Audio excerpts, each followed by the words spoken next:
Hey, yeah, this my common flow ain't common though. I'm a Commodore, these niggas more dominoes. Saturn return got me feeling like it's time to go, so I'm staring in the magic mirror like dominoes. Come along, you know this your favorite song, baby. Whip a Toyota in my mind, it's a new Mercedes. Sober lately, been trying to get it together, pouring way more in myself. The rain cannot stop this. Ain't rocking these crystals for optics, not a magic at play like Hogwarts. You know that we at war, so I'm loaded and mad focus like God wrote this. I add dosage of that dope shit, ain't no more hoping. Heart open, purse the beat like surgery till they heard of me. The urgency of leaving this planet didn't occur to me. The 17 dark dreams and odd things happened in reality. That was not me. Fuck that. Toe tags and dirty rags to riches, mad stitches, but the pain made me strong. So when the vision came along, wasn't nothing to write me a new song. Transmuted into righting my wrongs, and now we gone. The worst thing you could ever ask is how long. When the time come along, you'll know it. Real gem from a poet, myself who I owe it to. Even when shit uncomfortable, remember to change the view. Davey. Another lecture, ain't no pressure for these peons. By the time they catch up, homie, we gone. Fly out the sky, get you high like the weed strong. Beast to the grave, damn day, we be on. 10 years plus, like car seats, I'm strapped in. Never gotta worry what'd happen if I tapped in. Now I'm the captain, I steer the ship. Saturn return, let it burn, look more, not a spirit rich. I got a fever pitch, limping out of Boston. Women kind of view, stunning Steve Austin. Virgo moon, temperament is placid, but walking through my 12 is like tripping off on acid. We got an army of light, you not scaring us. Light workers came here to fight, word to Aquarius. I do my shit in the sky, you know it, man. Slap a fool, call me Gemini, man.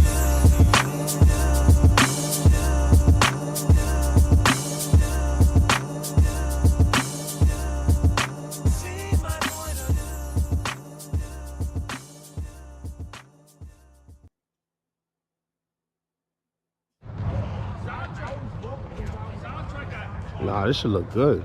Yeah, look good, bro. Let me see if it... Nah, that white.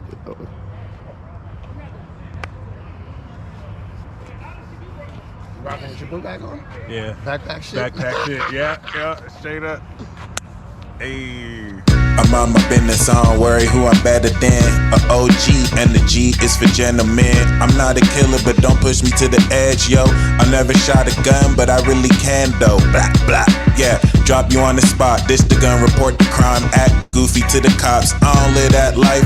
I don't know who got shot, I hope it's all that crime. I hope his killer gets caught, bitch. A hating ass nigga, call me Joe Budden. It's an everyday struggle just to hear these niggas mumbling. I travel everywhere, cause my heart my fucking home.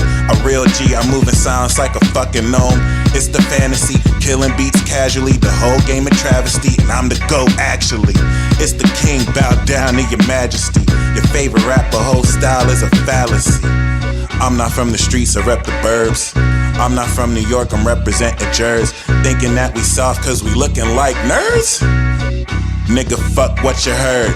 Real hip hop, you ain't living what you spittin', yeah. Nigga, real rap. If I spit it, then I really live it, nigga. Real hip hop, you ain't living what you spittin', nigga. Out here really killing shit, never had to pull a trigger.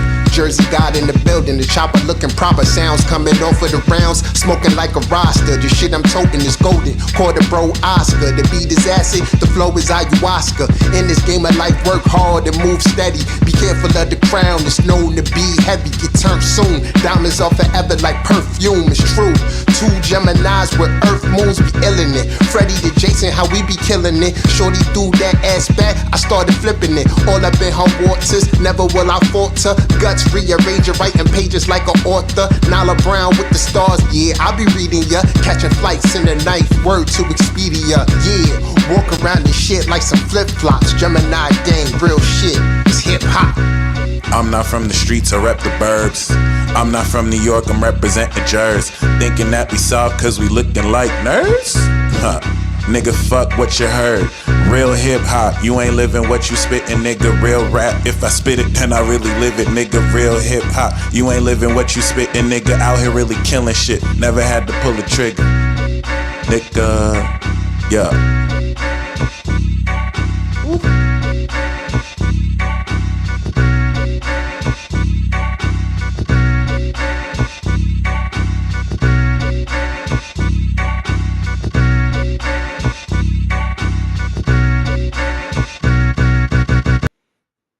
First man. Dopest shots ever is in the video with me and City. where we standing back to back. Yeah. And John is. Yeah, I remember that shit hard. This shit hard. In a Chinatown of urban Java. He didn't want his real name or address revealed, so we called him DJ for Dynamo Jack. He was only a healer, he said, but he did direct a powerful energy generated from his own body into his patients. Sometimes he used the needles, sometimes just his hands. He called the energy Qi, and it was so strong that he usually needed a grounder to hold his patients' feet. For years we followed him around Java on his healing rounds, pleading to be allowed to film him, but he always refused, saying his powers resulted from a type of meditation with an ancient tradition of secrecy. It was only when my brother Lorne was suffering from a serious eye infection that he finally allowed us to film him in 1987. It was nothing like any acupuncture I'd ever had. I was getting really powerful electric shocks and couldn't control my movements at all. Yin yang, positive and negative, you know. And my positive from here and my negative from here. And we meet together, this can get like electricity. And is this because you're special? You have a special sort of It's meditation every day. It's meditation that does it? Meditation every day. Like you can touch me, like this. It's nothing, okay? It's my burn. Just like this. For our sound recordist, it was also a shocker.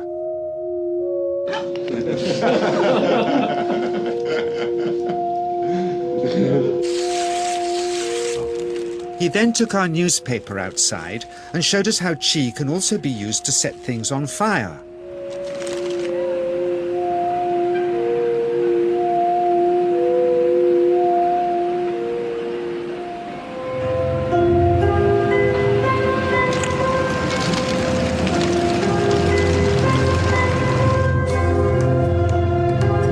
When he heard we'd shown this footage in public, he was very upset and refused all our future efforts to contact him again.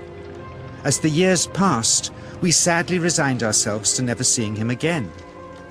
My brother Lorne never did, for by 1997 he was already dead, when I again found myself with DJ, now treating me for an eye problem. But it wasn't this that brought me back. He had tracked me down out of the blue and invited me to tell me a story. He had just returned from 2 years on a deep meditational journey, alone in the heart of Borneo. Amongst his revelations, he had seen, he said, how history was moving on into great change, and the old wisdom was vanishing.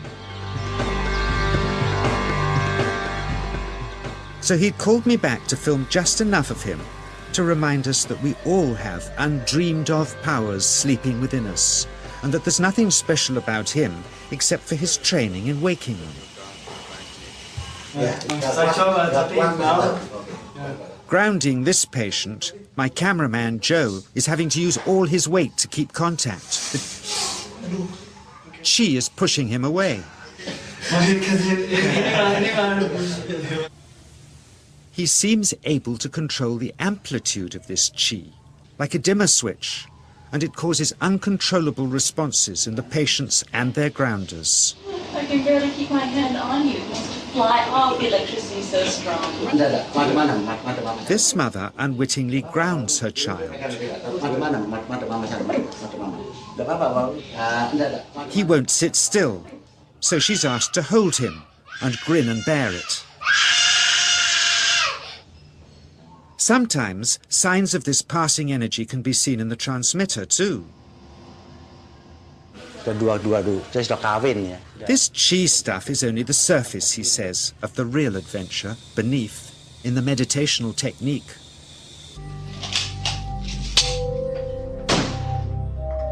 Projecting Qi from the palm of the hand can also be used to resist rifle pellets, he says.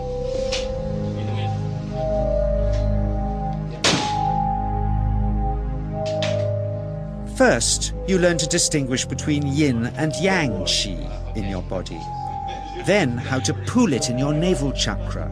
Then how to project it, he says. And it's the proportionate mixture between yin and yang which accounts for different effects, like pulling or pushing objects or igniting them. Then he gets really strange. He says that mastering yin qi is the key to the spirit world. There's a long tradition of Indonesian krisis being possessed by spirits. So people bring him their krisis to see if they're duds. Here, he says, he doesn't manipulate matter by projecting mixtures of yin and yang qi. He merely creates a field of yin energy in which, he says, if there's a spirit, it can manifest itself.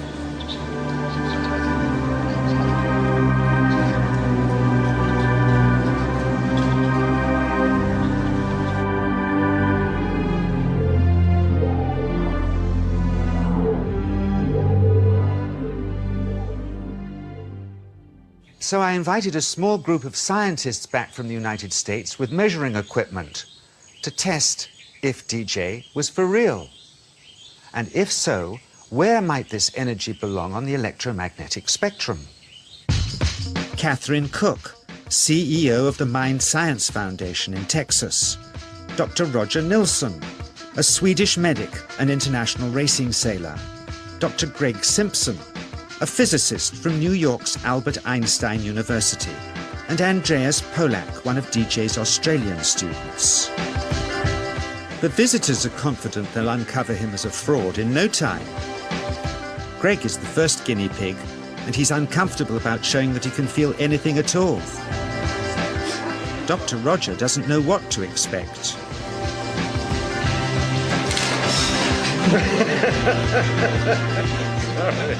Out comes the metal detector, like the things they use in airports, to see if he has any concealed metal in his body. Then the voltmeter, to try and measure the qi. But how to get it to work? Where's the ground? What settings? DJ suggests that as his negative is his perineum, and his positive is his navel chakra, perhaps that's where the electrode should be attached. He doesn't stand on his dignity. He's eager to help, but still no readings. They're getting shocks off his arm, and now they're on the right settings, but the needle still isn't moving. DJ says it isn't electricity, it's qi. It's 1, 2, up, I feel it in my whole body.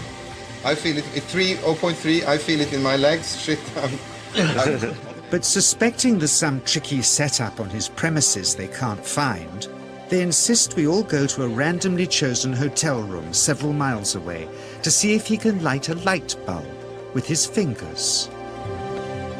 It doesn't ground on the wall. So Greg holds and grounds one wire, while DJ pumps qi through the other. The bulbs are LEDs, light-emitting diodes, which ignite in different colors according to the intensity of current. Yes. On, off, on. Brilliant. Oh, you're blinking. Things were going well. DJ was enjoying it too, until he invited us all out to lunch at his local, where he tried to push a chopstick through the table. He couldn't get it through the formica surface, so he came up through an inch of wood from underneath.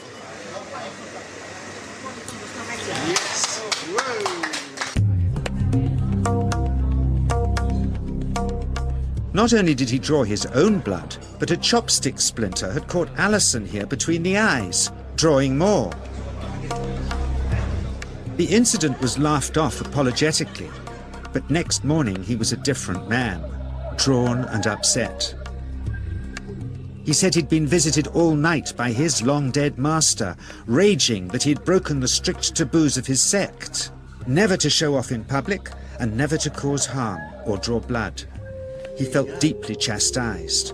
All further testing and filming must end. Never again would he submit to public scrutiny, nor accept any new students. He would sink from sight and continue his healing in obscurity, as he had done since before we met him in the early 80s and had always told us was right.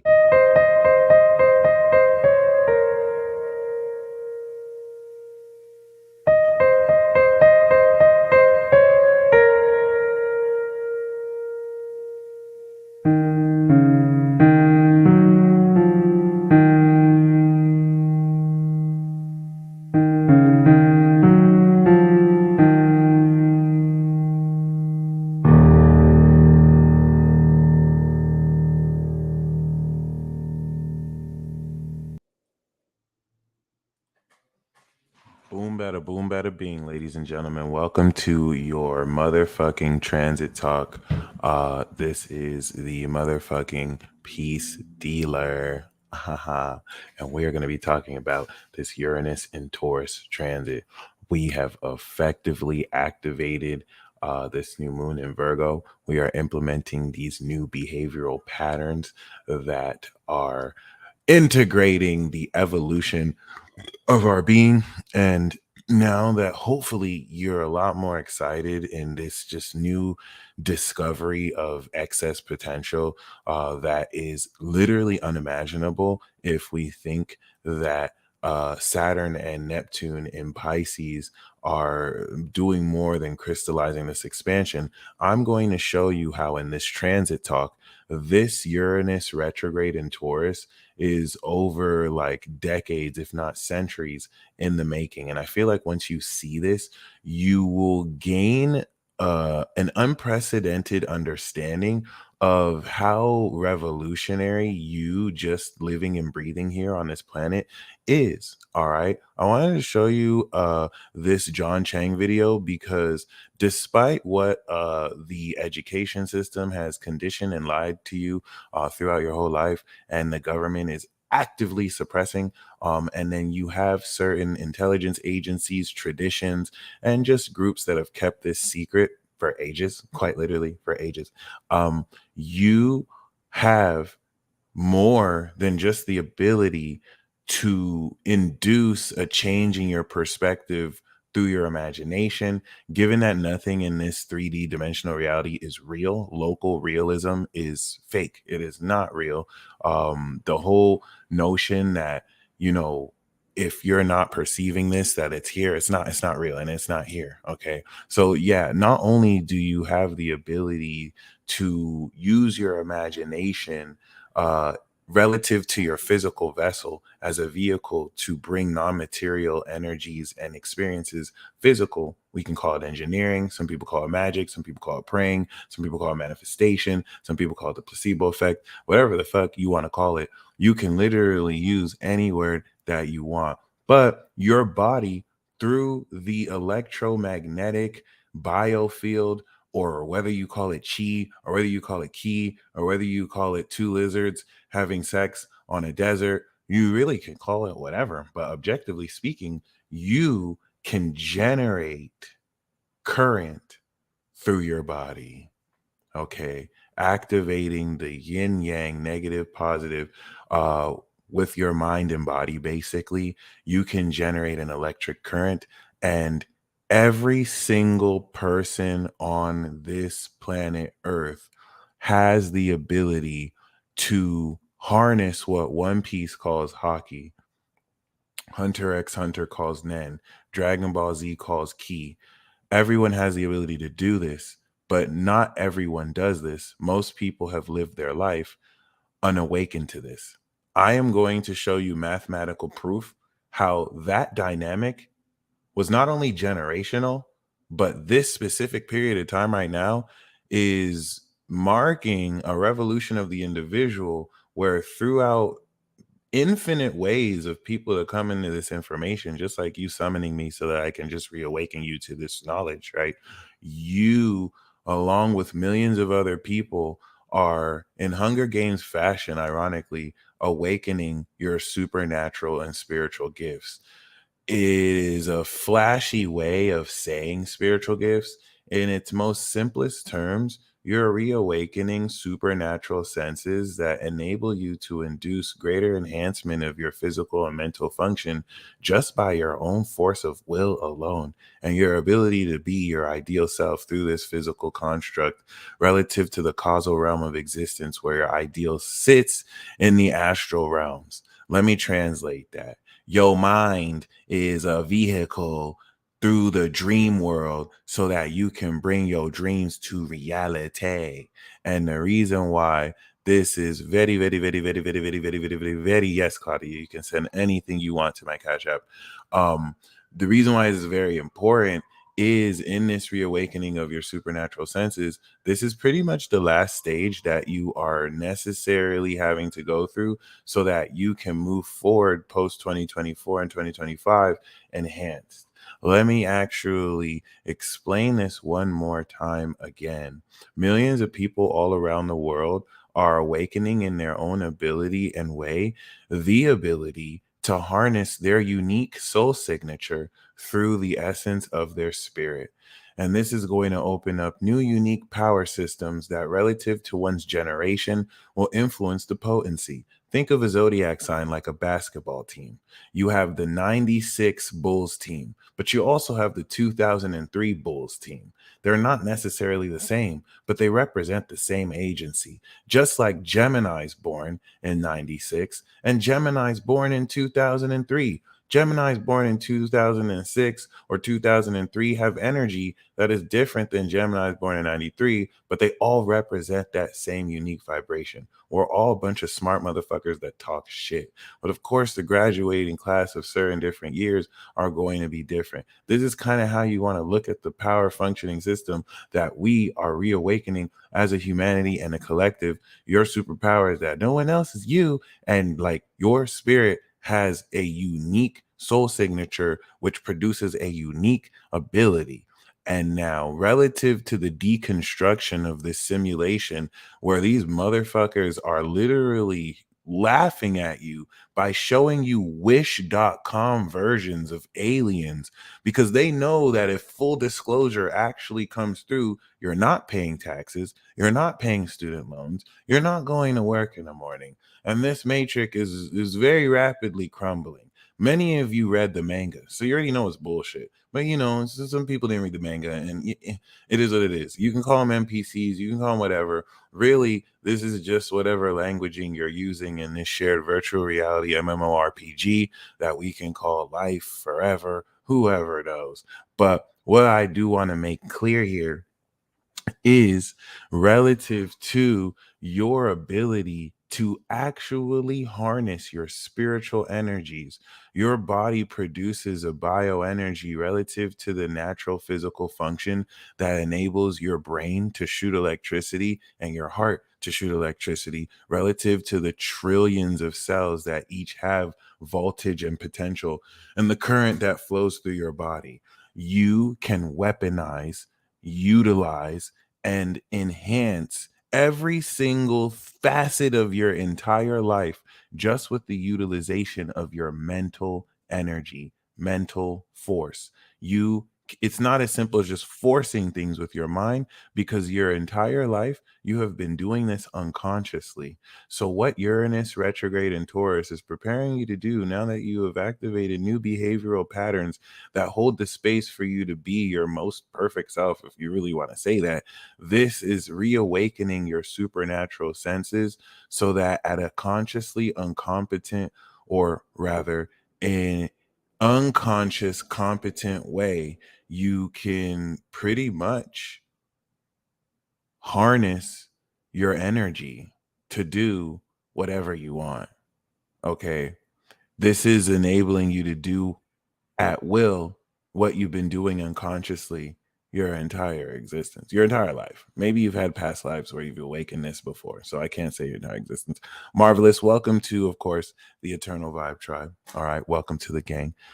So, this I really hope is very exciting for you, because this is going to be the major theme for the revolution: destabilization of much infrastructure. Now that millions of children, especially children born after 95, are going to have a hardcore decision to make, where it's like, well, I can literally use my own bioenergy to fuel any appliance with my own body. So I don't really have to support many infrastructure anymore. In fact, I can click up with many people like me and we can create a new world. So like this is really happening. And the entertainment, the noise is the entertainment, the materialist reductionist science, the pseudoscience out there that is purporting this local realism in anatomy, biology. It's all bullshit. It's all bullshit. Please understand the fact that you have medical professionals who are telling you that this is all pseudoscience, but you can literally heal people with your energy, and your body is a self-healing mechanism. Like these things are rapidly coming out, not because of conjecture, but because people are being healed from cancer just by willing it. The gradual nature of the timing of this awakening has crescendoed up until now that is going to be producing exponential results. And that's what I'm going to show you.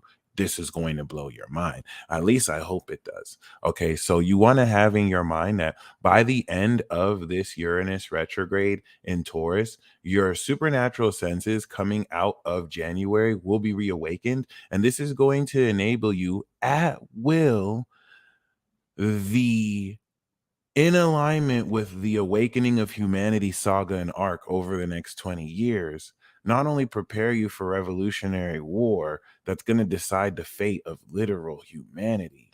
Like these are going to bring in tropes of old money and weaponry versus spiritual gifts and new consciousness. You know what I'm saying? Like psychics and magic. It's going to bring every fantasy concept you could have ever imagined, but now grounded in a real concept that you would have never perceived could have even taken that. And many of you are not only already experiencing this already, given the virtual reality nature of this script. Some of you with Scorpio, Sag, and Aquarius can actually gain intuitive insight into the nature of where it's heading. So you may not be aware, or you're fully aware, that you're already experiencing the flow of this narrative. You know where things are leading to. You know why you're experiencing what you're experiencing and the consequences of these actions. You are probably going to gain the quickest results and supernatural effects just by fasting alone. So if you decide to fast even extremely, I would actually recommend extreme fasting, because if you take yourself, and when I say extreme fasting, this is based on your preference. I don't really mean extreme fasting. I really recommend pushing yourself, right? So fast more, and this is what I'm going to personally push myself to do too. If you push yourself to fast beyond what you think you're capable of, this is going to show you that you're able to break out of human conditioning even more than you thought you were. You can actually last so much longer without food, for sure, and to a degree water. And that's not to say that you have to go extreme once. Like you'll find that the more you try. But yeah, being able to reset that cycle of how your body digests. I'm not going to use these terms like I know what I'm saying. All I'm going to say is, for those of you who are called to fast, it'll probably be the best decision you make. This is going to be perhaps the easiest way for you to really reawaken these senses. And if you want to take this to another level, not only you can fast in the basic level where you're just not necessarily eating, then you can do like the true fast where you're not necessarily eating, but you're not eating content. So like you're fasting from multimedia content, opinions. This is why people go out to the wilderness. So like you could do a true fast where you just go out into the mountains and like you're gone from everything all day. And like all you're doing is you're praying to your higher self. Like that's truly fasting. It's not necessarily like starving yourself. It's literally kind of bringing yourself away from all these distractions. So it's literally just you and God, and you're just putting in. That's it. If you do that throughout this whole Uranus retrograde in Taurus, you will find the biggest exponential shift in your entire life. You'll literally reawaken all of your supernatural abilities. If you want to do this, set the intention to do so now, and your higher self and your spiritual guides meaning metaphysical aspects of your own consciousness that express themselves to you in whatever form you need them to, will literally guide you on what to do and how to do it. The coolest thing about this retrograde is that since we're reawakening senses relative to the other retrograde planets, we just activated this Virgo cycle. So, like, you don't have to know how to do any of this. You're going to literally be led by your own consciousness. So, if you take the whole analogy that this is a virtual reality MMORPG game, that your consciousness is using your physical vessel to operate through your brain, which is a input output receiver, so that you can be this avatar. Okay, this is going to have you feel more than ever that you're being controlled by yourself. You're going to unconsciously surrender. And then once we step direct from the retrograde, now through the shadow period, this is going to simulate more like you're playing the game. So the retrograde is going to feel more like, oh, wow, I definitely being whoever's playing my control is the shit. And then now the direct is going to be like, okay, I'm regaining more of my senses. That's one way to see it. And of course, it's going to be different for everyone. You could even flip that if you think it's the other way around. But that's the analogy that I'm going to be going with, Divine Jupiter. Thank you very much. So I just wanted to get those concepts out of the way real quick. This, because of Jupiter, that is evolving the quality with which you can manifest and produce natural energy, is going to also highlight the own uniqueness of the way you do it yourself. So all you really need to do is just surrender to your higher self, your higher being, your inner power, your inner world. And now peep this, guys. This is January 27, 2024. When Uranus goes direct, the sun will have awakened on Pluto. The god of war Mars, Mercury, and Venus, which were around this period when the apocalypse started 2020, are going to resurface. This is why I call this the road to war, okay? Because, of course, Neptune in Aries and Uranus in Gemini are going to appear 2025 and 2026. And the last time these two planets were here, we had a civil war. The last time Pluto was where it was at, we had the Revolutionary War. And like, this is just the flow of what's happening. I don't think it's going to be a bad thing. I think it's going to be an exhilarating thing because you're awakening motherfucking superpowers. Also, as you can see, this Sun Pluto in Aquarius is going to be one of the most iconic things we ever experience as a humanity. The last time we had a Pluto ingress into, of course, Capricorn, 2008, Barack Obama was elected, and other such things that have happened, which kind of add to this mythos. But I have to really speak on this because this is not only the awakening of humanity. Let me give you a real perspective of how real this is. Do you see how Pluto is in Aquarius in the beginning? And do you see how Neptune is at the end of Pisces? Well, guess what happens when you see the very last time Uranus was in Taurus? The very last time Uranus was in Taurus, well, will you look at that? The sun was on Neptune in Virgo, and Pluto was at the beginning of Leo. This was 1939.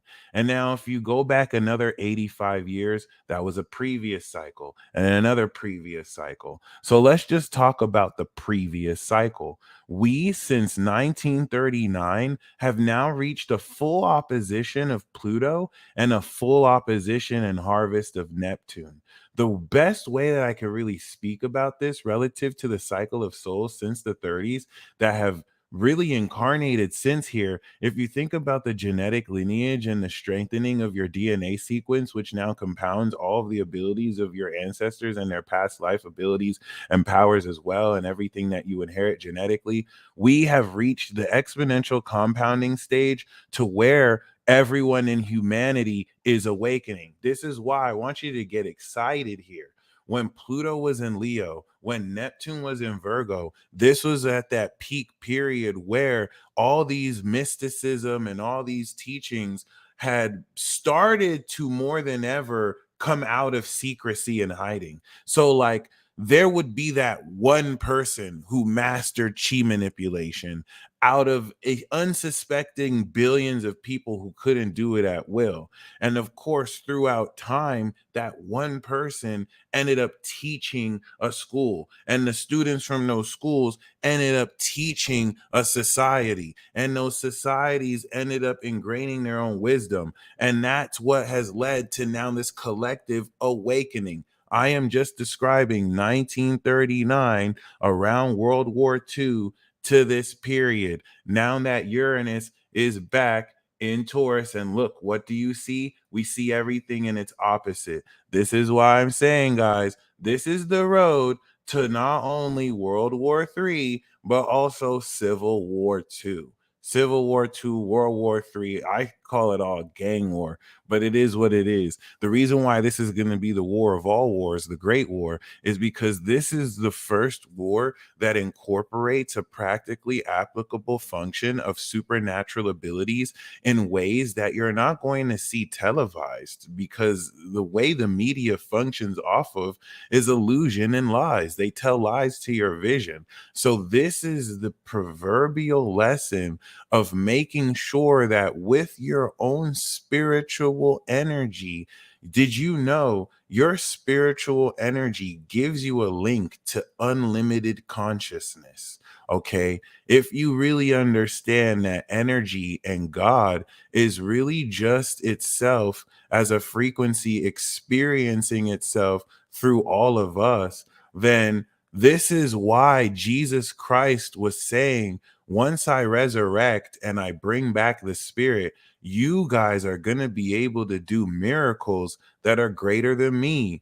Paul was healing people with his shadow. Peter was exercising the shit out of demons. Like, there is an infinite, limitless capability of everything that you can achieve with God, because with God, all things are possible. Now, let's really break that down. Jesus is logos. So you're really just tapping into the logic function through your brain that aligns you with the truth, which is the key to all the universe. And in this alignment with truth, you unlock your true God self through the Holy Spirit, representing God that is within all of us, hence the kingdom of heaven existing within you. You do not need, like this is the next paradigm shift. I'm trying to show you guys. If you feel like we have called Facebook a paradigm shift. We have called the internet a paradigm shift. We are on the verge of one of the most extraordinary paradigm shifts of all of human history. That I was so close to saying paradigm, to the point where personally, you know, things that the ancient ancestors had done that we didn't have internet to prove, we're going to be doing, but with technology. Maybe this is what can allude to it crescendoing and everything, everyone destroying each other, which brings us back to a prehistoric age. Or maybe this could be the utopia that people have dreamed of. But I think it's very important to really factor in, just like you are activating superpowers, everyone, even the people who tell you that it's all a coincidence and they don't believe in superpowers, those motherfuckers have abilities too. Because having an ability is not the fantasy science fiction trope that you've been conditioned to believe. You wouldn't call your ability to think a superpower, even though it is. You wouldn't necessarily call the quality of intellect as a superpower, even though it is. It's just your superpowers is just like that. It's just a quality of your psyche. You just like you can think, you can also clairvoyance. You know what I'm saying? Like, it's only religion, taboo, rhetoric, and like fear that really obscurates what it truly is. And this is why this reawakening of senses in Taurus is going to naturally have you sense with your own personal experience how you create this. Okay. I just happen to teleport. Every single thing that you've ever thought of as being impossible, you're going to recognize really isn't. You're the only person who made it impossible. And it's not necessarily like everyone doesn't have their own ability to do this. So let me kind of remind you again, you live in a world where people literally have to read books to gain information. You have to inductively or deductively deduce information and analyze information, which is a huge red flag. You have to look up on Google to verify information. You have to read books and then also compare that to other analysis and research just to get an idea of what something truly is. That is a myth. That is an illusion. That is a nerfing of your natural potential. The truth is, you have spiritual energies. You have an intangible metaphysical aspect of your own will called your spirit that taps you into unlimited consciousness. I am no better than you. You are no better than me. We both have the ability to jack our spirits into the universe, which exists within our own bodies, and anything that can be known, you can know. Just like you can type into Google, you can just ask your brain. Your brain is going to produce a synchronicity or guide you, whether you enter a flow state or not, to gain the information. This is not a superpower. This is not a superpower. You do this as natural as breathing. 75%+ of you watching me are desperate for answers. You go to sleep and you literally see it in dreams. You literally see it in dreams. You've been using your magical abilities ever since you were born.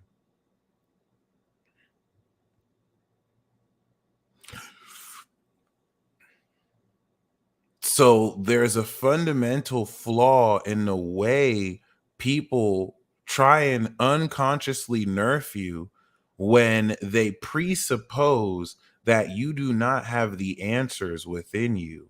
This is how we come to truth. When we come through this internal claircognizant knowing, that aligns us with the objective logic of what is, since we cannot perceive that physically. And that's what enables us to come together and align together instead of be divided with lies, opinions, and philosophies as we just project our illusions towards each other. All right. And the dopest thing about this is already done. If you think about a video game too, it's the beginning and ending is already programmed. You're just the conscious function interfacing from beginning to end. So if you know that you as a consciousness exist beyond this and have already decided everything you're going to do and be before you did, by the way, thank you guys for sending your Cash App and Venmo. I do got you on the live readings. For those of you who want tarot, I will be pulling from the, of course, Hermetic Tarot. Okay. I definitely got you. For those of you who want a live astrology reading, send me your chart and I will let you know how Uranus and Taurus will be reawakening your senses. Okay. So with that being said, Uranus has always been a controversial sign. Neptune has also always been controversial. Neptune is your imagination and the causality that with Saturn of material reality induces in reality. And Uranus is the causal mind. Uranus and Neptune are invisible. So dumb motherfuckers always look at Uranus placements as controversial and also crazy. And then they look at Neptune placements as delusional. There's a difference between somebody who is unable to disassociate reality from their imagination versus somebody who understands psychic phenomena. And dumb motherfuckers don't know the difference. They just assume it's all bullshit. So the most difficult part about this transit is the unconscious projection of insecurity that you will be actively triggering in people who don't understand why you're telling them that you're harnessing your chi, which is invisible, by the way. You perceive less than 1% of the electromagnetic spectrum. So your ability to harness your actual chakra is not visible. Forget animes and movies that have to make it visible for narrative elements so that you actually follow along the story where people explain their abilities. This is real life. So like these things occur at rates quicker than your brain to perceive, but it's cool because you're not sensing them with your physical eyes. This is a, if anything, immortal aspect of your yourself, which is why people are having synchronicities, because you're not a physical being. You are a soul that has a physical body. Okay, this is where we get the soul power, soul magic, soul energy. You know your type. And this is also where now, like I've shown you, the last time Uranus was in Taurus, Pluto was in Leo, and Neptune was in Virgo. We're complete. We're complete. All the prerequisites have been complete for you to now not only activate your abilities, the most important part, which I feel like is going to be very challenging for some of you, is the fact that you don't need to know how to reawaken these. This is what's just going to be happening inevitably. You are now manifesting the effect of you activating new behavioral patterns and behaviors that effectively have you behave as the being and version of yourself that has mastered not only your powers, but the heightened quality of who you truly are at the highest level, which now presupposes there are lower levels with which you can resonate with, and you are coming into the highest alignment of yourself. This is why you feel like more of a badass than you've ever felt. And this is why many of you are also starting to experience a revision or a revisionist understanding of past events, where with your limited consciousness, you may have seen them as anything other than perfect. No matter how bad they look to you, now you're starting to realize, damn, I am a mastermind genius for putting myself through every single experience that has got me through where I am, freeing you and ridding you of all guilt and shame and reclaiming all of your power, because you're not a victim. You're the victor. We already won. We already won. It is a demonic force that now responds negatively and cynically to this. It's demonic. People will get angry and respond cynically, but if you were to objectively ask them, okay, what justifies you feeling that way? They can't tell you. They're just going to get mad because they're fucking demons. They don't want to accept their own liberation, and this enables them to project it on you because they chose the darkness. Doesn't matter how much they mean well. This is a war, and people are getting clapped left and right. And I really do hope that this transit reminds you of that above all else, this is a war, and the dark forces will use the people who mean the most well to clap the shit out you, and we not doing that. Okay, so anyway, as you can see, that is of course where we're going to have Uranus go direct.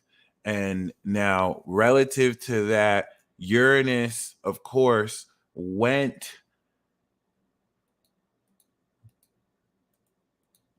retrograde initially at the end of August. And of course, we want to really note the significado of this retrograde motion occurring right before the full moon in Pisces.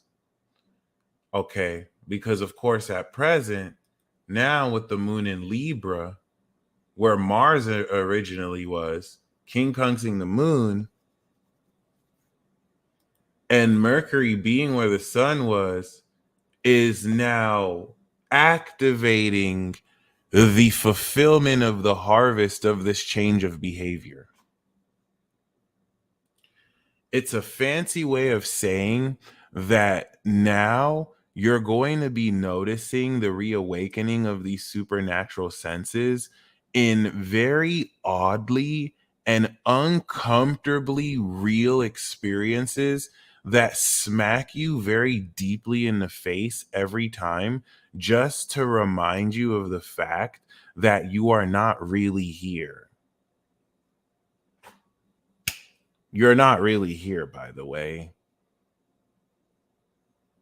You're not this physical self. Like even this that you're looking at is just your image of me. This is not really me. This is just my vessel. This is my meat suit that I condense and express my consciousness to, but you're not really here. So as you're reawakening these senses to reorient how more authentically you feel yourself to be as particles floating around on a rock, floating around a sun, beaming around a universe, whatever that is.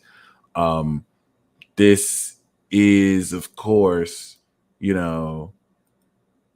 definitely going to make these graphics so much more chill. Okay. So we know that from Virgo season to Aquarius season, we are having this retrograde. Virgo season to Aquarius season is a knowledgeable integration of our behavior through the breakthrough arc of Libra, Scorpio, and Sag, bringing us to a peak conclusion in Capricorn, where in integrity, we now break through into more extraordinary awakening of the quality of our energy and the knowledge of our true soul self. So, of course, this reawakening of supernatural senses is occurring through the full integration of your evolved self and the amazing breakthrough of what more you're able to do. Mind you, like I was saying in the beginning, everybody has the ability to harness their life force energy or their nen or their chi or their spiritual energies. But most people in this world have not even been close to awakening. Something that you awaken and activate, whether you use it unconsciously, but you can use it consciously, right? Despite the fact that now we're in this period where humanity is awakening it, you and I both know very well, every man has the potential to be him. Every woman can be her, but not every man is him, and not every woman is her. You will deal with stupid, dumb motherfuckers who will hit you with fallacious rhetoric, all in an attempt to purport their denial of the fact of an existence beyond the physical. These people are terrified of realizing that their entire life is a lie, and that the major philosophical nature of what they've been judging other people and forcing other people to abide by was always an illusion. And that you, who they have always looked down on for believing these whimsical, weird things, was always right. At a deep core level, pride will not enable these people to tap into these innate abilities because they didn't do the shadow work. And if that is the decision they have chosen, you need to understand that has nothing to do with you. And so as you break through these projections, you will be laying the smack down once again, just with your authenticity, as this will trigger more fear in many people who remember your spiritual energies are invisible. So as you at will consciously activate the ability to utilize your mental energies to produce physical effects like enhancing your body, these people are going to be terrified because they're not going to understand why this is happening. It's invisible. They can't see it. They're not going to know why you've been working for 10 hours and everyone's tired, but you know how to manipulate your energy to produce more enhanced vigor and you're still energetic.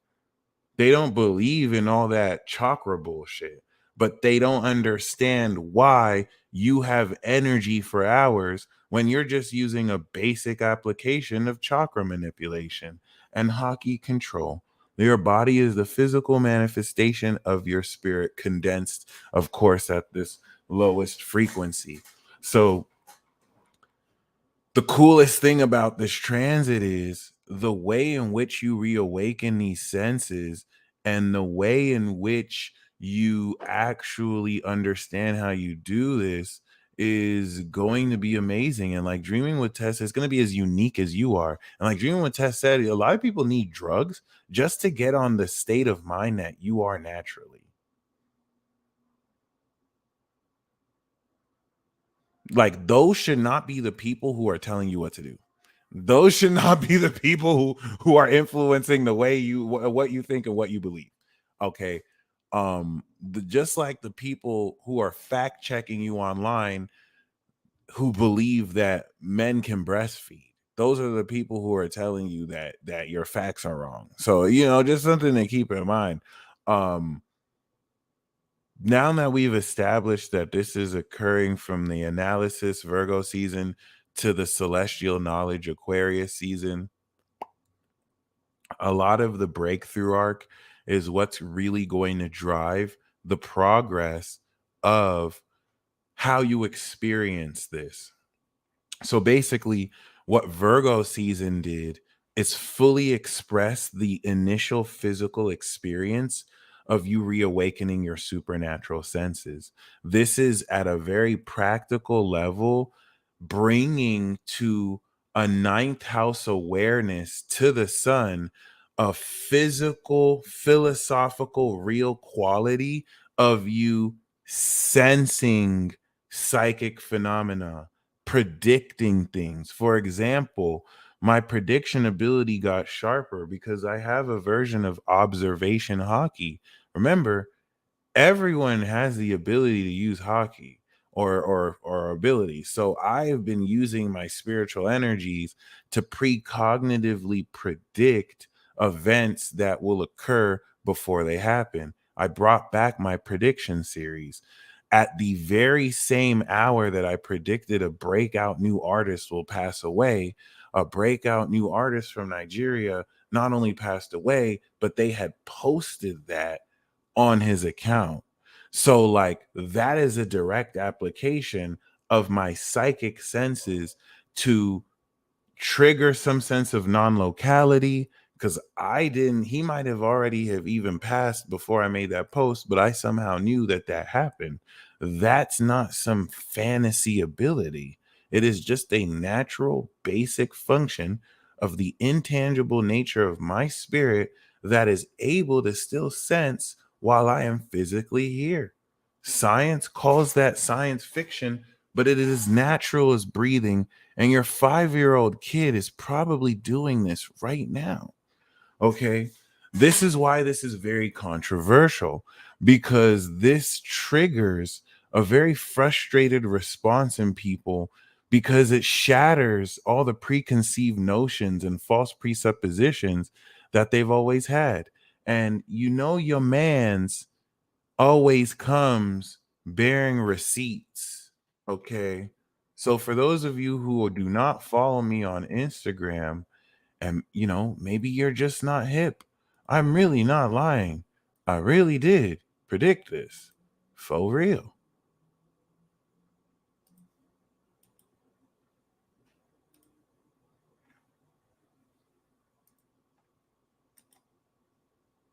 Oh wow, that's crazy.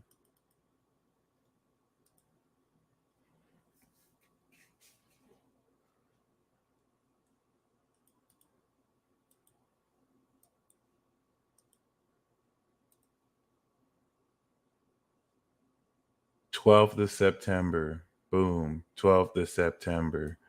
Okay. Now, y'all know this is not my first rodeo. I've had 5-week streaks, so it's nothing new. But the quality with which I was able to predict this is quite virtually immediate, which is now showing that I am strengthening this ability that I can practice like you would practice a bench press. And now that alone, this is why this is very important. Okay. This is the Virgo season that's changing. Okay. Because now once we step into Libra season, where I'm going to talk about how Libra, Scorpio, and Sagittarius through the breakthrough arc are going to introduce very important angles, which now will integrate, complete harvest, and transform your experience of these senses. Now that I've just shown you the moon in Libra was me just presenting you this. Okay, I'm understanding the fact that, first of all, I've been told my whole life that psychic abilities are bullshit. So now that I have produced receipts in Virgo season, now that I go into presentation of Libra, some people got a lot of answers to question, or questions to answer. Some people got some answering to do, because now I can just present the fact that, hey, I predicted this, and this. There's no way I should have known that, but I did. So what was that science bullshit you were telling me about? Now I am actively transforming. Right. I might have even manifested some shit. That's really now the next question. Am I predicting it, or am I unconsciously manifesting it? Either way, you made me sit through school and taught me bullshit and told me that this psychic arts field is bullshit. Well, then why did I just do this bullshit in real life? This is the revolution, y'all. There was an internet before to give voice to stuff like this. Now it's there.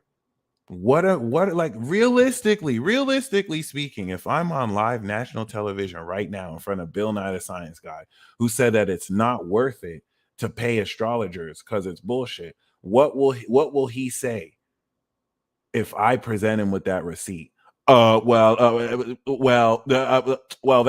prediction was vague, and but this is the revolution, guys. You've always had abilities. Because the fact that I can do this means that your 2-year-old is doing this. You're doing this. This is not some unique ability only I can do. I just exercised precognitive ability through my own spirit. That is as simple as drinking a cup of water, and 99% of you do this every night when you dream. You just may not be aware that that's what you're doing. And so this is what is reawakening with this Uranus retrograde. Think about all the people who have culturally like defined being into this shit as weird and strange. Oh, that's not normal. Oh, turns out, no, y'all were just dumb as fuck. Y'all were just dumb as fuck, chasing clout, having those people call you weird because you had the audacity to actually explore your gifts. This is why through these social signs, you're literally transforming that narrative, that the whole time, those same influences that were trying to act like you were some crazy weirdo because you actually knew yourself. Turns out those people in positions of authority being propped up like they're cool were never cool. They were just lost. They were just stupid. Okay, this is very important. This is very important. Okay, you're going to see people choke on receipts for real in front of your face. It's no longer debatable. And now take everything that happened with the pandemic. This is going to apply in that way too. Okay. So like, see the confidence. This is Jupiter and a Taurus evolving your confidence, because it's unshakable faith now. It's unshakable belief. These are real. This is the earth sign real receipts. You are now on the brink of breaking through everything. Yep, I'm doing live readings after this. Everything that you might have been told is impossible. And now you're making it possible, because the reality is there's nothing impossible for you to achieve, especially with God. There is nothing impossible for you to achieve. Your soul is infinite in nature. You are the existence that scientists have been debating with inconclusive research for years, while you've just been out here living it. Thus kind of making them NPCs, because now they're part of a virtual world that you exist outside of. Crazy. That being said, I want to make sure we're clear here that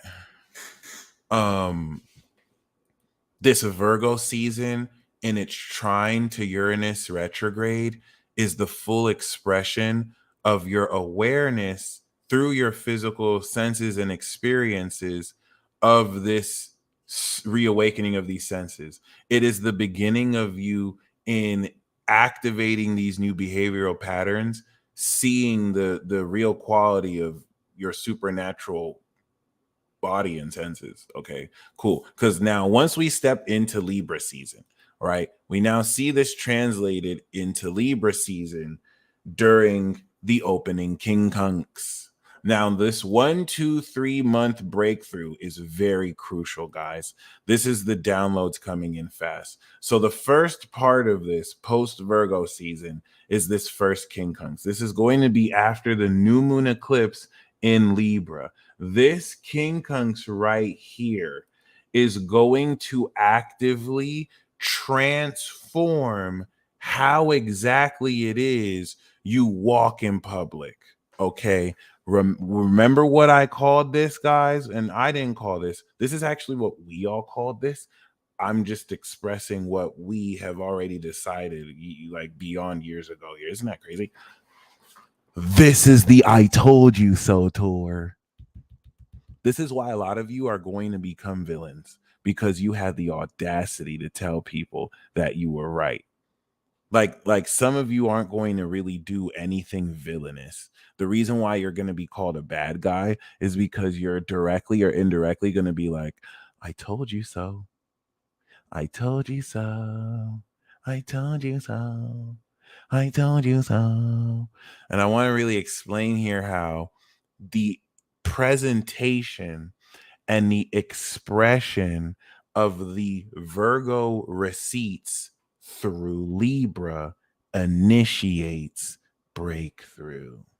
The angle that is being made to Uranus and Taurus is simultaneously transforming the integrity of your beliefs, because now you're no longer mastering these techniques, you're performing them. It is also integrating this reawakening of your senses, and it is fully integrating how classically you fully express it. The initial portion of this breakthrough is the sensation of sparking off the I told you so tour with the presentation of receipts. So Virgo season was getting the receipts, and the first stage of this is the presentation of the receipts saga. Okay, you have the breakthrough arc and you have the presentation of the receipts saga. Bam, told you so, bitch.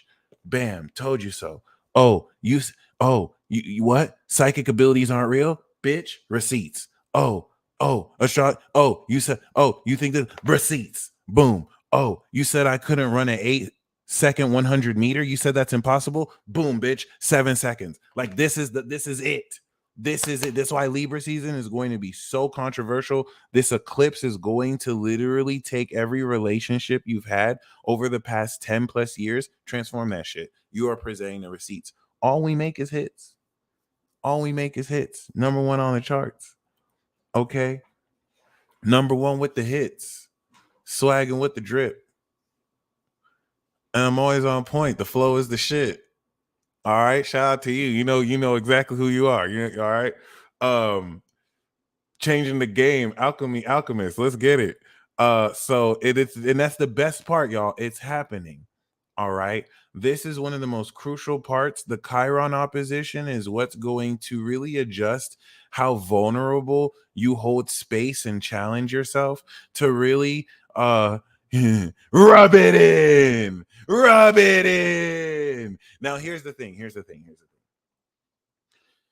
Depending on if you have more energy from Leo to Virgo, like for example, I have more energy that falls on the left part of the chart. I have more individual centric energy. You might have more social centric energy. So if you have more Virgo, Libra, Scorpio, Leo energy, like social energy, you're going to kill them more with kindness. You're going to be a lot more conscientious of how classy you are and how you are still balancing what it is you're doing, but still allowing other people to have leeway. If you have more Capricorn, Aries, Pisces, Taurus, Gemini energy, you're going to be petty as fuck and you're going to relentlessly rub it in so bad you may kick off your own villain arc just because you're that petty. And congratulations, I respect you. That's what's up. You don't really have to do either or, but just going to let you know that's probably going to be your experience, especially if you are an Aries. You are just pretty much relegated to cash in on all of that rawness and tell everybody to kiss your ass. As authentically as you can, the universe will completely back you with that as well. And that's really the most important part here with this social air sign expression through Libra. How much you and I'm not really joking when I say rub it in. Please understand that this eclipse is square Pluto. This is extreme. The reason why this Pluto square is extreme is because you're shattering paradigms, you're shattering old traditions. And this is going to make a lot of people butthurt when they realize that the $40,000 loan they took out to get a degree that taught them stuff that reinforced beliefs with which they convinced themselves to believe that their education is superior to you because it's real. Imagine them realizing that it was all for nothing. Like yeah, they learned some stuff, but basically what did they take out a $40,000 to $60,000 loan that they're still in debt to believe a philosophy about magic not being real, only for you to use magic effortlessly in their face, never having a degree, making twice as much money as them an hour? It's gonna really fuck with some people. It's gonna really irk some people deep, and you're not gonna know why it's irking them because you're liberated.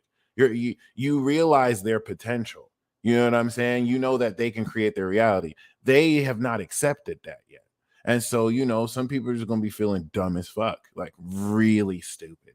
Not because they were ignorant, but because you were out there showing them, leading by example, and they were just looking down on you like, wow, this person's delusional. Like, this person's blah, blah, blah. Like, the whole time they dumb as fuck, just not using their potential. Boom. Anyway. Woo! I think the most important part about this, which this might be the best season of the year, the Scorpio season portion, guys. Once we get here, it's a fucking wrap, y'all. It's a fucking wrap, y'all. It's a motherfucking wrap, y'all. Woo! This is what you've been waiting for real. Like, this is what Virgo season is adjusting for. Now, the reason why I can't wait for Scorpio is everything that we're integrating and talking about is the evolution of your being. When I reference the evolution of your identity, 2011 was the last time Jupiter was in Aries. That was the last 12-year cycle of evolution relative to your character, bringing it around the adventure. Then we had the eclipse saga. Then we had the apocalypse saga with the pandemic and all that. Boom, 2023, brand new 12-year cycle. It's like a new contract that you re-up on. The reason why this is so lit is relative to that conjunction in the 20th degree of Aries or around there, the completion, the way this works, both, Lee, great question, preternatural and supernatural. You'll find that the way you express that depends on your consciousness and how you actually really decide to express it. Now, what's really, really, really, really, really, really, really, really key about this is if you want to cycle the stage of evolution, the Jupiter in Aries cycle will complete Jupiter Libra through Jupiter Capricorn. The harvest of your evolution will fully complete in 6 years. And then 10 years from now, that harvest will complete fully, is what I meant to say. It's going to begin the harvest in 6 years. Now, what's going to happen is every single year for the next 12 years, we have mini completions of each phase and each stage. So we harness the activation 2023 in Aries. 6 years from now, we begin to harvest this in Jupiter Libra. However, relative to the Sun conjunction of Jupiter and Aries, by the time we have the Sun opposition of Jupiter and Taurus, this marks the very first completion of our evolution. Okay. So, en route to the full harvest, this is going to be the first stage completion of this evolution. Okay. Once now the sun comes back around, it's going to conjunct Jupiter in Taurus. That's the second activation. Then we're going to have Sun Jupiter in Gemini 2025. That's the third stage. Then we're going to have Sun Jupiter Cancer, then Sun Jupiter Leo, then Sun Jupiter Virgo. And then by the time we have Sun Jupiter Libra, that's where we come into the full completion. It's just Sun Jupiter Libra will be fully complete back in Aries, and you can infinitely span these cycles. So I just wanted to make that distinction. This is why, relative to now the activation of our identity, as Jupiter now manifests this evolution physically, the opposition of Scorpio is going to bring this harvest. What I'm effectively saying is, from April to this date is the end of that loading screen. Imagine if you had a loading screen of the evolution of your character, where you're going to begin harvesting this evolution once the sun is in Scorpio opposite this. And with the opposition of Uranus post new moon, now that you have presented these receipts, you are now transforming the pure quality of how you rub salt on the wound, of how you rub it in and be even pettier. This is where now you throw sauce. Scorpios implicitly know exactly what I'm talking about. Like, you, Sun in Scorpio, Moon Scorpio is like, peace deal. I know exactly what you mean, because now this is the first arc of the breakthrough arc. We had, of course, the presenting the receipt saga. Then we're stepping into the revenge saga. Now we have revenge. This is where Libra season, it was like, remember, bitch, how you said this was wrong? Receipts, bitch. Receipts, bitch. And now once we finish presenting that in Libra, then we go into Scorpio and we rub it in further. Now we have deeper emotions and sauce. And it's like, nani, nani, boo, boo. Yeah, bitch. Remember how you said that yesterday, bitch? Yeah, what's up? Yeah, I was told you so, bitch. Told you so, bitch. How you feel now? I bet you feel stupid now, bitch. I bet you feel fucking stupid now, don't you? I want to emphasize the nature of vulgarity here because of Chiron in Aries, which is a bit of a wounded rawness that you want to purify coming through in the Scorpio. This is where, once again, if you're more on the Aries side, you will be so much more petty. If you're more on the Libra side, you will still be petty, but you will kill him more with kindness. It'll almost be imperceptible, even though you're still being somewhat petty. But it's not that you're being petty. It's that you're on the I told you so tour. It's really amazing because you can laugh at me right now, but like, you're going to be going in. You're going to see how people try to play you. And here's the best part, Tiana. You owe $33,000 in student loans, but the coolest thing about you, especially you got the mitochondrial Eve gene. So like, you don't have to hate it because you can convert that hate into just deciding you don't owe those loans anymore. You can decide here right now that you don't owe any loans. You don't even have to know how. I used to think that you have to know how. You can literally make it so that they owe you. So especially those of you with IRS debt, you can set it up so that they pay you back and you're tax exempt. So like, it's not about figuring out how do I get rid of the debt. I used to think that it mattered. I was so wrong. All I had to do was decide, fuck that. I don't have that anymore. So that doesn't mean that I stopped paying my minimum payments, but instead of hating that, which every single person in this chat is going through something like that, some of you have not necessarily accepted that yet. I know personally this shit is real. I've literally said, oh, money appears to me in random sources. And when I said that, I didn't fully believe it. I just said it because I could. And that same day, I got an email from my 401k that I used to do back in the day saying, hey, we have $793 you haven't claimed. And I was like, bullshit. Like, well, this came out of no money comes to me in random and unexpected ways. So, like, it's just a decision. You don't have to keep affirming it over and over. You can if you want to. You don't even have to visualize it. And it's just a lot of people have just not accepted that. You might in the back of your mind say, no, reality doesn't work that way. You just did a magic spell. That's a magic spell. Your mind is your magic wand. So if you are reinforcing in your subconscious in this universe that a Nobel Peace Prize was won by physicists to prove that this is not locally real. So you're not here for real. You're not here for real. So if you are telling yourself that anything is not possible, your consciousness is going to be like, okay, it's not possible then. These are facts. These are facts. And so I want to challenge you during this Uranus retrograde to take, and that's the breakthrough portion of this arc. By Scorpio season, you are applying the presentation of these receipts. And this is putting you in a position to attack everything that you feel is blocking you and end it. When will the central bank digital currency be rolled out? 2025.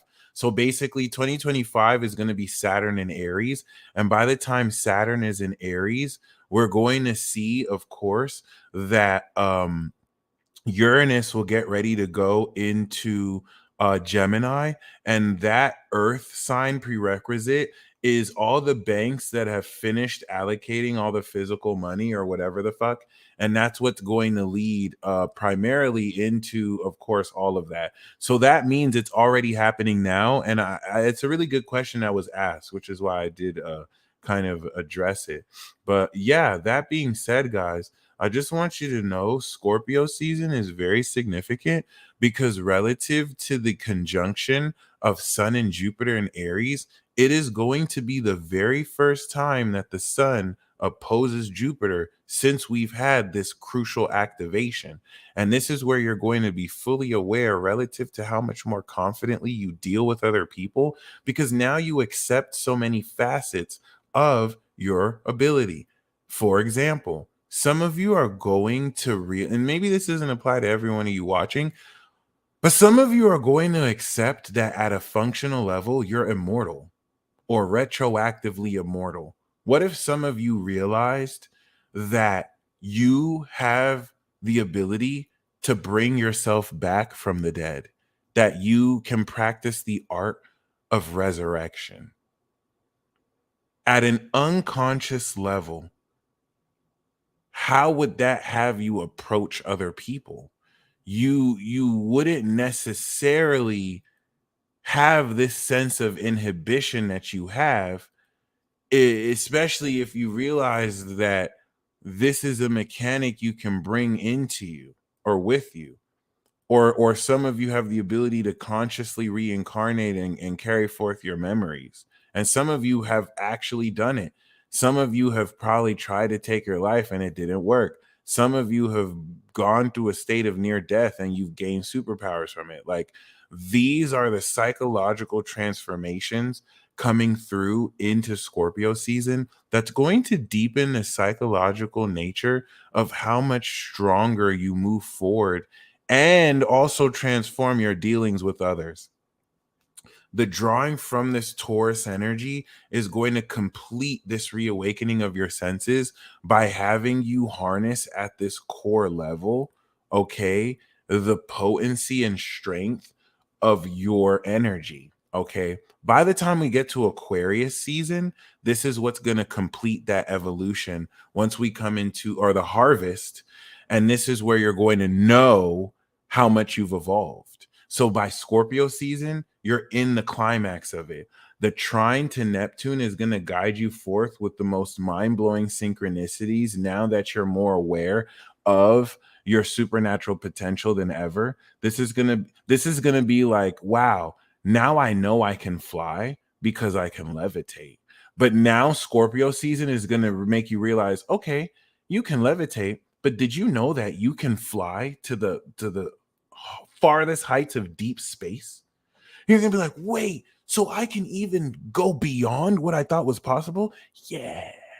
And that's gonna, now bring you through that arc of now ascending higher. And this is where now the Sagittarius season is going to induce the final part of the I told you so motherfucker tour. Okay, where we do have the closing king kunks. Now, this is very, very important.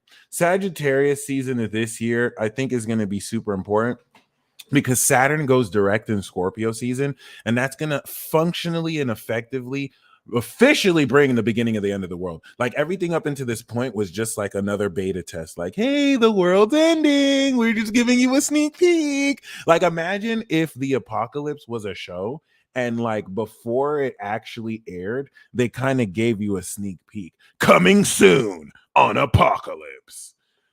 Oh my God, the president is falling off more bikes. President Trump gets indicted.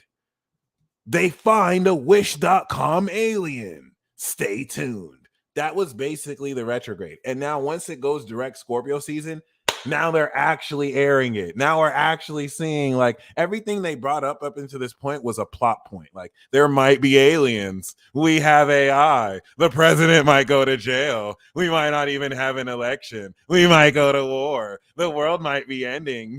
Find out soon. Once we're in November, we finna find out. We're fucking around and we're finding out. And it is fucking ridiculous. And by the time we get into Sagittarius season, you're going to fundamentally change the way you see everything. And it's going to be really, really, really, really weird. Okay, now the integration in Libra season, which is taking your social actions and integrating the fact that, oh, I have superpowers. Like I have supernatural quality of my body that now I have to integrate with socially, because now I'm talking to this person, but my psychic abilities are awakened. And like this person is just so bullshit. I just get really jittery around this person. It's like every time they say bullshit, I get jittery. So now I have to learn to integrate this in my social dealings with people. Why are you jittering? Because you're full of shit. I'm so sorry. I just can't help you keep on lying. Could you stop being a fucking bullshitter? This is going to be the difficult. Like you're going to break through this difficulty. And then by the Sagittarius, thank you, Creators Chronicles. By the Sagittarius season, you're bringing to the final ascension the last part of the I told you so. Creators Chronicles, thank you. I really appreciate that. I really do agree with that too. We gonna make it. We gonna make it there. But like by the time we get to the Sagittarius season, we are now fundamentally taking an ascended perspective, and it is transforming your awareness of your natural five senses. That's why Sagittarius transforms Taurus. It ascends your physical senses. You start to perceive beyond the reality through Pisces. So this is where now you've presented the receipts. Now you've established, hey, you were wrong, bitch. You were wrong. I was right, bitch. Okay, you're letting people know this with your energy. Like, I don't know what that shit y'all were trying to do was before, but you must feel stupid. Now the Sagittarius is the final part where it's like, let's celebrate. We were right. We were right. Yeah, we were right. We were right. They try to play us. Yeah. And this is where now you could be extra petty by just, kind of indirectly rubbing it in, but now towards other people. Like, remember how they were talking about, they knew what they were talking about. It's just going to be so amazing. I want to bring your attention that we're going to do this again next year. We're going to do this I told you so tour again next year, but with emphasis, of course, with Jupiter in Gemini. And by the time Jupiter's in Gemini, we're going to be talking way more slick. It's going to be a little bit more disrespectful. So Taurus is just giving you your bearing. It's giving you a foundation. It's you still breaking out of the shock of, wow, this is actually really is real. wow, this actually really is real. So when you're presenting the receipts, it's like, wow, I really did do the psychic ability. It's still, you're kind of breaking through the weird field. By the time Jupiter's in Gemini, you're just going to be like, yeah, what's up, bitches? Yeah, what's up, bitches? Didn't I tell you so last year? Didn't I tell you so last year? What, you still arguing with me, bitch? You still arguing with me, bitch? This is going to be so amazing. Every poster TV. Next year, you're going to be on TV like, I was still right. And I even like that you said RITE because of the Gemini. So, like, there you go. I love it. Now, I do want to be clear. The vulgarity is really a lot of the Chiron in Aries. This is not a diplomatic Chiron in Libra where we take in a lot more compromise for the sake of balance. Really go in. Like, the biggest challenge with the North Node in Aries and Chiron in Aries is you being as ratchet as possible. It is okay to be ratchet. It is okay to be fucking savage. You're at war. You're fighting for your own authenticity. If this requires you to be as ignorant and savage as possible within reason, then do it. Then do it. You're not going to get advice like this. Nobody is giving you astrology insight like this. A lot of insight is geared towards pro-narrative, pro-society. We anti over here. We're not playing. We not playing. You owe it to yourself, okay, to be as you as possible, because this is gonna align this properly. I say that because especially, you know what I'm saying? You know that type of people where you won, but they don't want to acknowledge you won. So now they have to criticize how you're winning. It's like, oh, this person's rubbing it in, or this person doesn't even have any class. Like, this person is just squandering their victory. Like, this is like, they don't even know what they're winning. You have to hear that and then just be like, yeah, bitch. Hell yeah, I'm rubbing it in, bitch. Okay. At any point for these forces to undermine what you were subject to as you graciously went through the injustice, you cannot let up. I mean, you can if you want, but like, you can also be super petty and immature, and it's just going to be amazing. It's the only time in human history where you could be as immature and petty as you want and not only get away with it, but have the universe co-sign and jump them with you. It's only fair because you were getting jumped before. So, I mean, you don't have to jump, but like, thank you. Like Tyler's Tarot, you would, yes, yes. Listen, this is your homework. This is your homework. This is your homework. I want you to watch any Tyler's Tarot video. Go watch Tyler's Tarot, okay? And I just want you to watch anytime he goes off on somebody.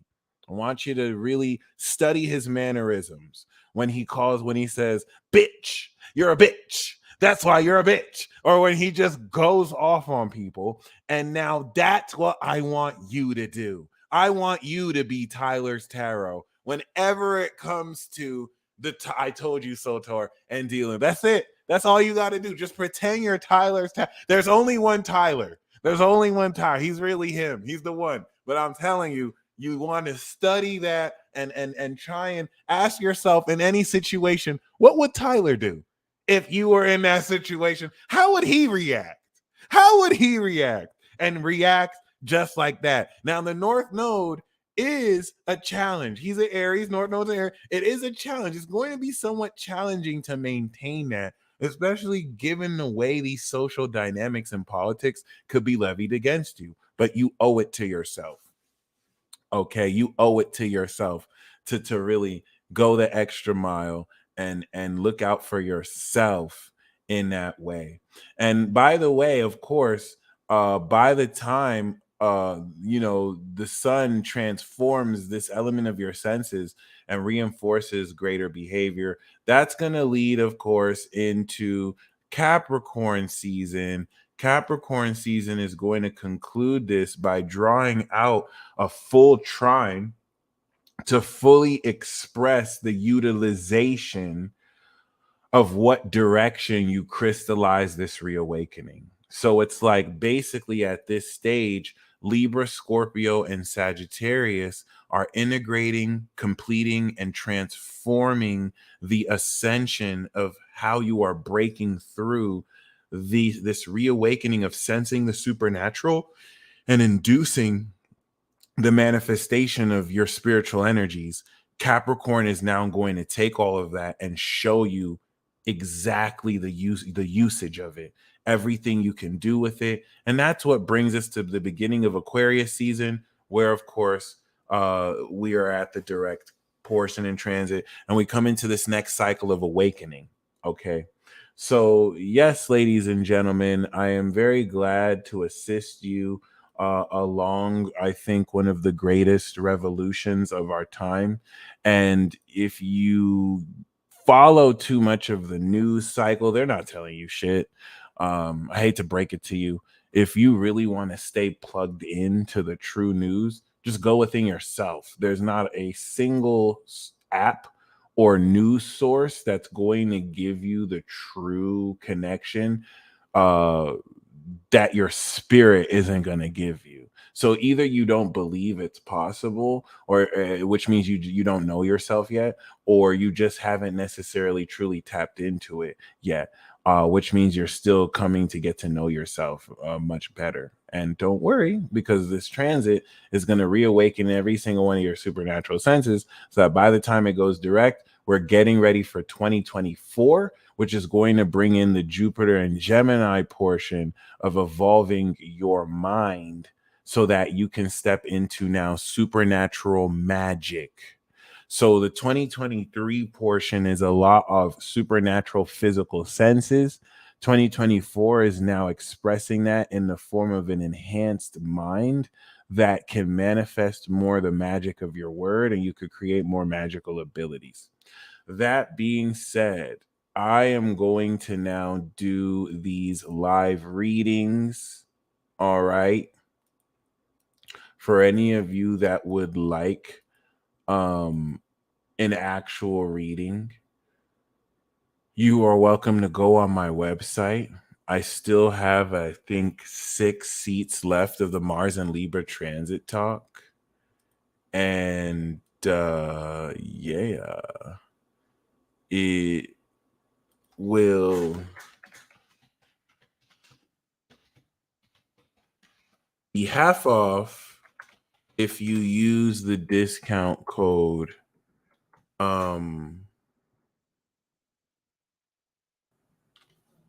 Mars. And also, for those of you who would like a 50% off discount code for any reading, please feel free to email me, and I'll give you an exclusive code that you can get 50% off of, that'll last until the 17th on Sunday. Okay. So that being said, for those of you who want astrology readings, please email me your chart. And for those of you who want a card, I got you.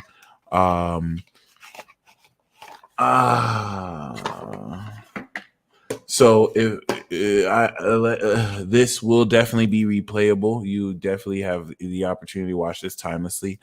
Before I do the live readings, let's pull a card or 3 to see, of course, what the main message we're gaining with this Uranus retrograde Taurus transit.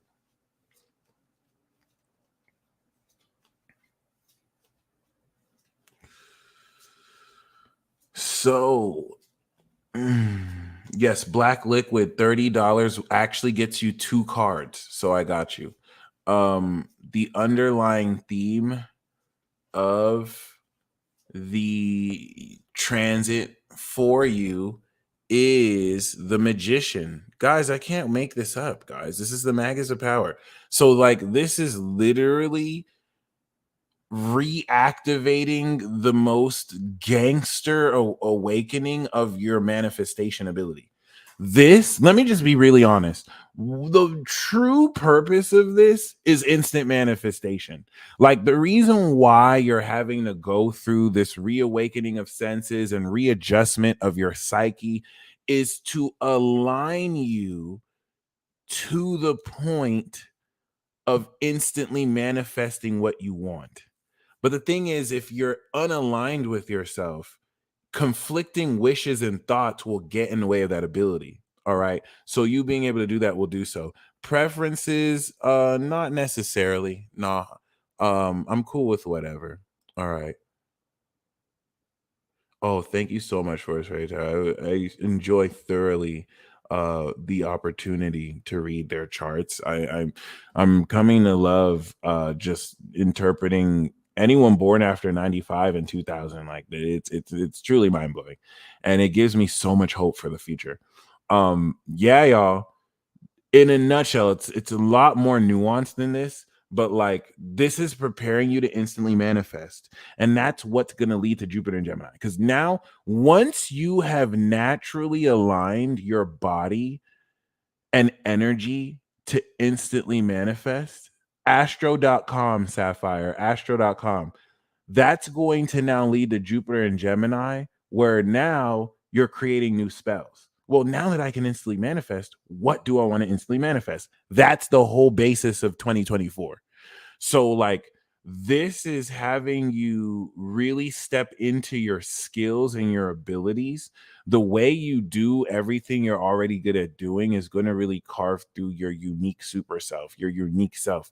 I'm also getting that Uranus retrograde in Taurus is going to really flesh in your true identity. You're going to really intellectually be aligned with how you really think and see about yourself. And that's not even the main card, guys. So the main card we have here is, of course, the fucking sun, guys. I can't make this up. Shout out to those of you who wanted to do this. So we literally got the sun. We literally got the sun. So this is going to, of course, as the underlying theme of you being able to instantly manifest, this is unlocking your brain's connection with unlimited consciousness. So this is just going to open up so much illumination. You know why we're getting the sun, right? Imagine if you don't need Google anymore. Like, imagine if any question that you ever could want to know, the only limit being if it can't be known, you can't know it. But if you can know it, answers come immediately because of your brain, not because of anything outside of you, because you're fucking magic, B. Like you were born with these abilities. So like maybe the way Trisanti discerns their information isn't the way Dreaming with Tess does. Maybe she does through dreams. Maybe Michi, whenever she wants an answer, she's able to summon a real physical human who unknowingly says it to her. Everyone is different, but like you are going to now shine the light on your own path and illuminate with your talents and abilities joy for everywhere you go. Some of you are going to become Joy Boy and step into Gear 5. This is beautiful. That is amazing. I love that. And now, because you're stepping into this alignment, it's going to bring a demonic sense of people who feel they're too cool. Remember what I said in the beginning? Some people are going to be irked that they're not as cool as they thought they were. They don't really know shit. They were just living a lie. So instead of them accepting that they were wrong, they're going to be jealous that you're on your I told you so tour, and their inner demon is going to come out. But they don't know that you're an exorcist, and you're going to clap that ass. Okay, you're going to clap that ass. We do also have the Chariot, so you're going to completely like sail into Evikatori. Okay, so beautiful. Let's get it. We're going to start with the live readings. Black Liquid, let's start with you.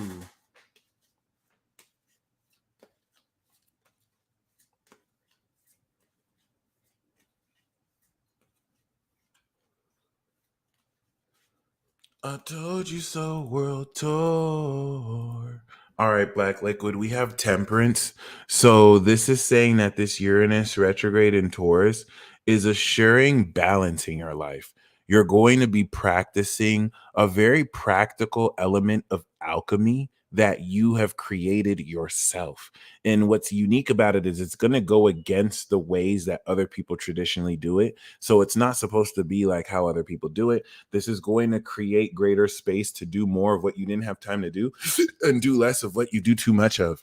Moderation, Oh my God. See, we even got the Chariot. So you're getting ready to step into victory after victory after victory. But this is predicated on a balanced lifestyle that you're creating for yourself. And we got the Magician again. So Black Liquid, you're going to be making some poignantly amazing victories that are going to really take every single one of your skills and abilities and propel you into greater success by just being able to decide on wanting to do something and being able to accomplish it spectacularly. You're carving your own destiny. And that's why I love the fact that we got Temperance, because you're going to have a really balanced lifestyle and ability to really step into doing this. Now we do have Call of Aldebaran. Black Liquid, congratulations. That was freaking awesome. Call of Aldebaran. I'm so glad we got the cards we got. Call of Aldebaran, we have the Hermit. So this Uranus retrograde in Taurus is going to unlock this super genius within you.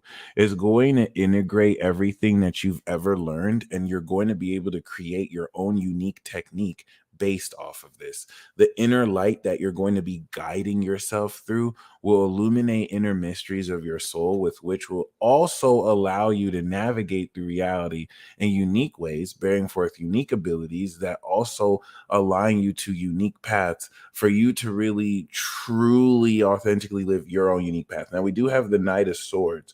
So a lot of this is you coming into the truth quite unpredictably, and it's going to venture you forth to really express your truth in very unconventional ways. This could be a message. We even got the King of Swords. So this could be taking your current intellectual understanding to a heightened expert peak. Now that you've mastered certain elements of, everything you can know yourself to be and have mastered. So it's really dope. The Knight of Swords, especially, I think is going to challenge you to act off of information before you have all the details, but to move in that, like to rush to the right conclusions. Okay. So, Carrie, we know that as a Cancer rising, Taurus is your 11th house. So, I have chills all over my body, by the way. Okay. If you think about it, I'm like a Z-list celebrity, right? And the last time I spoke with Carrie, she was talking about how she almost had the opportunity to work with LeBron. And given Carrie's field, she comes into contact with very powerful people. Even knowing that I'm in her 11th house of like friendships and like acquaintances, Uranus in 11th represents how you're meeting very unconventional people ahead of their time, super wealthy geniuses, but it's also this awakening of value relative to the individual quality that attracts where you belong and attracts who belongs with you to you. It also being the rewards of career with Jupiter here is getting ready for you to come into such a very unexpected windfall of income. And so that's where, as an Aries sun, if you're an Aries sun listening to this, Uranus retrograde in Taurus is going to be this 5-month reevaluation that throughout the entire 5 months triggers this insane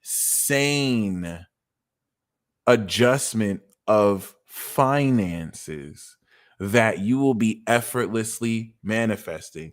A lot of this reawakening of senses is applying itself not only relative to how much more unconventionally confident in yourself you're going to be, but also relative to how powerfully you're in a position to manifest very unconventional connections with key friendships, which super powerfully not only bring you the success you may want to experience, but also tap you into so much more wealth once again. This is cool knowing once again your rising is in Cancer. So Virgo season and Libra season coming into October is what's going to integrate the whole quality relative to other people, how the money will be coming in. Scorpio season is going to completely transform your perception so that by Sagittarius season in November, you're already seeing the aftermath of all this money coming in, and then you consolidate it coming into the end of the year. So the time frame is literally right now. You're just going to keep on crescendoing from right now and just exponentially growing, because the waiting part, if there was ever a waiting part, was the activation integration the past 6 months. So the lever has been switched, and this is where you're really just going to be experiencing it right now. But everything coming up into the eclipse in October is going to be the establishment of the action being taken, and everything post October is the result of those actions, which is dope. Okay. So next we have Claudia. Claudia, we know that you have your rising in Scorpio. So this is actually really dope. You recently had your nodal return. I don't know if you have reestablished or exited a relationship. I've noticed that with a lot of people who have Scorpio risings or the nodes there. But this retrograde in Taurus is very extraordinarily redefining the quality of relationships that you're at this point ready to officially move forward with, because a lot of this is going to occur while the sun comes out your 12th and then of course goes through your 4th. So the main climax point of this is going to be November as the sun goes through your first house. That means everything from now until November is going to be transforming how you hold space with the relationships you're putting on. And that's the most important part. Your sun is in Taurus. So being this master producer queen, you're literally destined to bring value to other people. Okay. And if you are Scorpio rising, I really think you guys will. Sapphire, please email me your chart if you want a reading. You'll really enjoy this. But as a Taurus sun with a Scorpio rising, you're destined with the North Node. You're such a boss, by the way. This is some super boss shit. It's literally your destiny to be like, you know what? I want to put that person. I want to make that person rich. I'm going to do that. Hey, you could do this to make you, like, you're literally putting people on. You're taking your sauce and wisdom and you're manifesting very grounded partnerships that you put the sauce on. You put your Midas touch on people. That is amazing. So basically everything coming out into Scorpio is reevaluating and releasing old behaviors around the actions you take to establish this worth, because you're going to recognize you've taken all of your power back. So this is you fundamentally releasing any leverage other people might have with you. All right. Especially shout out to Sylvia. So this applies to you, especially too. And I'm so glad that it does. If you're Scorpio rising, you'll feel that coming out of Libra season and the eclipse, you are unlocking unconscious habits so that you can now bring into creation a new lifestyle, a new authentic way of living, that with Uranus retrograding in Taurus, the effects of your natural senses in your ability to read other people's body language is so much more on point. And the way you deal with people is going to transform completely post November, because now coming into Sagittarius and Capricorn, you are actively creating and manifesting your vision and how these supernatural activations of your abilities continuously transform your dealings with other people because of how much more value you bring to these relationships. And especially with your moon in Virgo, your ability to feel every single detail within how specifically you'll be able to facilitate all this, which once again is just super gangster. It's just super gangster. Okay. And congratulations, if anything. So next we have Crystalline Chameleon.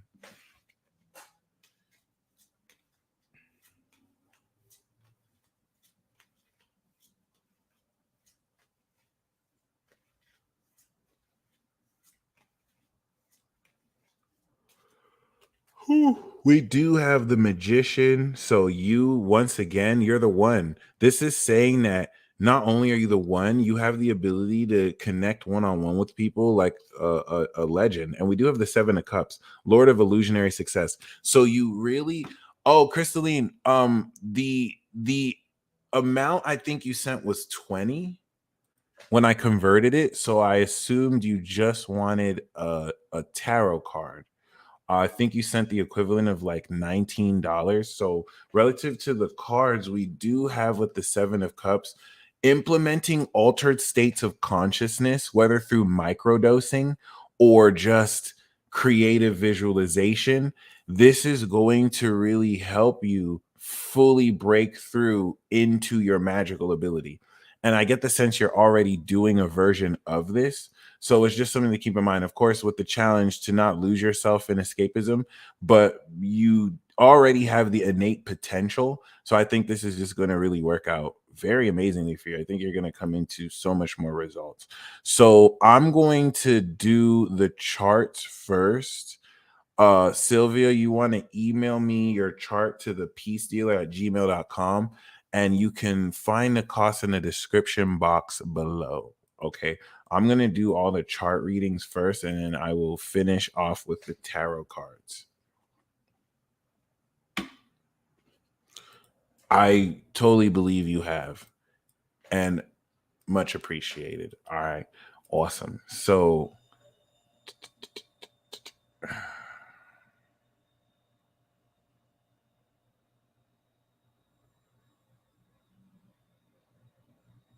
live card reading, card read. Okay, good looks.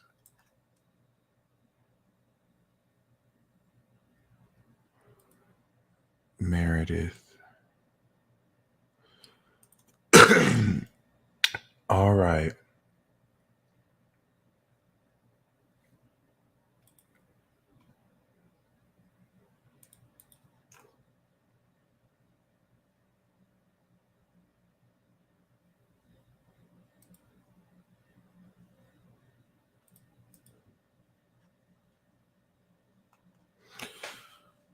Oh, wow. So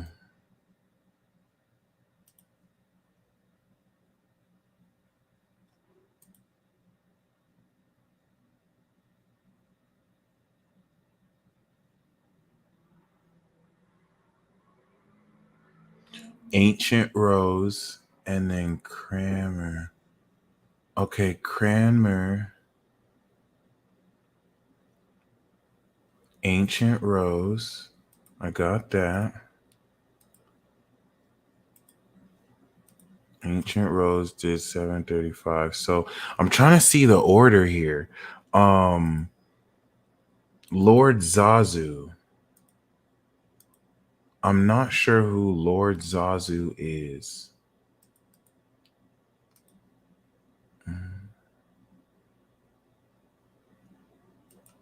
Yeah.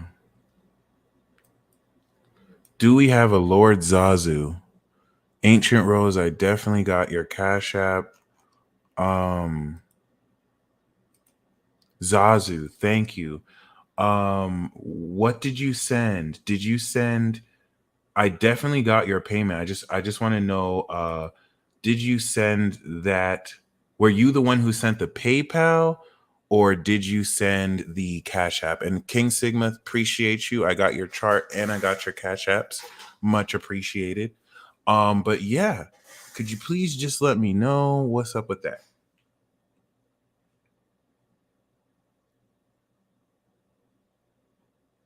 Cash App. Okay. So, are you Cranmer Kazoi? Is that you? Katie, I most definitely got you. Or are you Right A? No, you're not Right A. Right A, I got your Cash App. Christian Dixie. Christine. Okay, I think you're Cranmer. Okay, perfect. I just wanted to make sure so I don't have anyone outstanding. All right, perfect. So we know that you have to be new gen. I just feel like you're new gen. And you are not. Okay, you're Pluto Scorpio. Fuck yeah, dude. Actually, yeah, you're Uranus, Neptune, Saturn, Pisces. Okay, you're right before the new gen. You're right before the new gen. You're 94. You're 94 like a mug. You're super saucy. You're super saucy. Okay, cool. So the super saucy generation is important. Super saucy generation to me is 94. Jupiter, North Node, Pluto, Scorpio. There's no one saucier than y'all. Y'all are a fucking problem. And you have Saturn Pisces. Y'all are a fucking problem. Anyway, every single one of you motherfuckers born in 94. You know exactly what I'm talking about. Y'all are just purely extremely talented and you got too much sauce. So I'm actually really interested about this retrograde because all this Taurus energy is going to be opposite the Scorpio on your south node. This is where everyone born in 94, this Uranus retrograde and Jupiter and Taurus is hitting you different. This is unlocking the natural quality of your energy to push forward this transformative occult challenge. So you're using your own values so that you can invest in other resources outside of yourself in a basic level. But because you have Jupiter, because you have Pluto there, you're going through a Jupiter opposition. 2018 was when you actually had your Jupiter return. And because you're in Aries rising, this is all about you manifesting fucking bank, bro. And we know that your sun is 0 degrees Taurus. So this is the year you evolve. Jupiter in your sign is evolving your spirit and it's evolving the quality of your bossery because you're a fucking boss, my dude. You are a boss. You even have the South Node here. You literally came into this life as the fucking warrior and original. And you're like, you know what? I got it like that. I'm going to use my natural energy and I'm going to put people on and invest in people. So you're a fucking boss. You even know how to evolve the way you can like transform how people trust you because you got so much quality. So this is going to unconventionally reawaken how much more quality you stand on your value. And now that you've progressed, you know, to greater levels near enlightenment, this is just really going to have you move forward so much more confidently. And it's going to prepare you for the rest of this year and next year, where you will easily by November see increased money, more income that you directly are manifesting from the ground up, from your own self. Okay, like no one's giving you this money, you're making it happen. So that's awesome. Okay, let's see. Meredith, did you email me your chart? And if you emailed me your natal chart, which one is it? I see Miss Lady and I see Kalua. So please let me know. You emailed me, you're emailing the chart. So it's either Miss Lady. I just want to make sure I'm reading the right one. Oh, okay. I think it is Miss Lady. Marguerite. No. This is Meredith though. So Miss Lady is Marguerite. Let me see how you sent that though. Kathleen, yes. Oh, I want to make sure it's the same. And I'm glad that resonated too, bro. Good looks. That's a badass sneeze. Or I'm just delusional as hell. All right. What the heck? Okay, cool. So Meredith, I'm assuming you also, I'm not sure if you want a card reading or if you want the chart, but I'm gonna wait to hear back from you and then we will get to you. Next we have Katie, I see your chart. So next we're gonna do David, King David. And for those of you who want the cards, I have not forgotten you. Thank you for your patience. King David. Okay, we know that you're rising in Cancer. And that's the thing that's really amazing about not only you 10th house Cancer sons, not only you 10th house Cancer sons, right? But you 10th house Aries sons with the Cancer risings. But Uranus being in your 11th. So like the Cancer rising is putting you in a prime position to exalt your spirit and the way you put yourself out there, which I think is awesome as fuck. Both you and Carrie have this in common.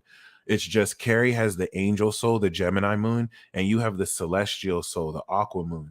but both of you are both celestials. You both got this alien quality. So where she's going to really understand the truth of what's happening, you're going to know the higher perspective. You're going to have a more knowledgeable understanding, which is coming from a more futuristic place. And this is important for two reasons. Uranus retrograding in Taurus is going to make you so much fucking money. You're going to be manifesting this money by manifesting very unique friendships with people who get money. And that's why I used Carrie as an example. Carrie knows me. Carrie has been introduced to an opportunity to work with LeBron.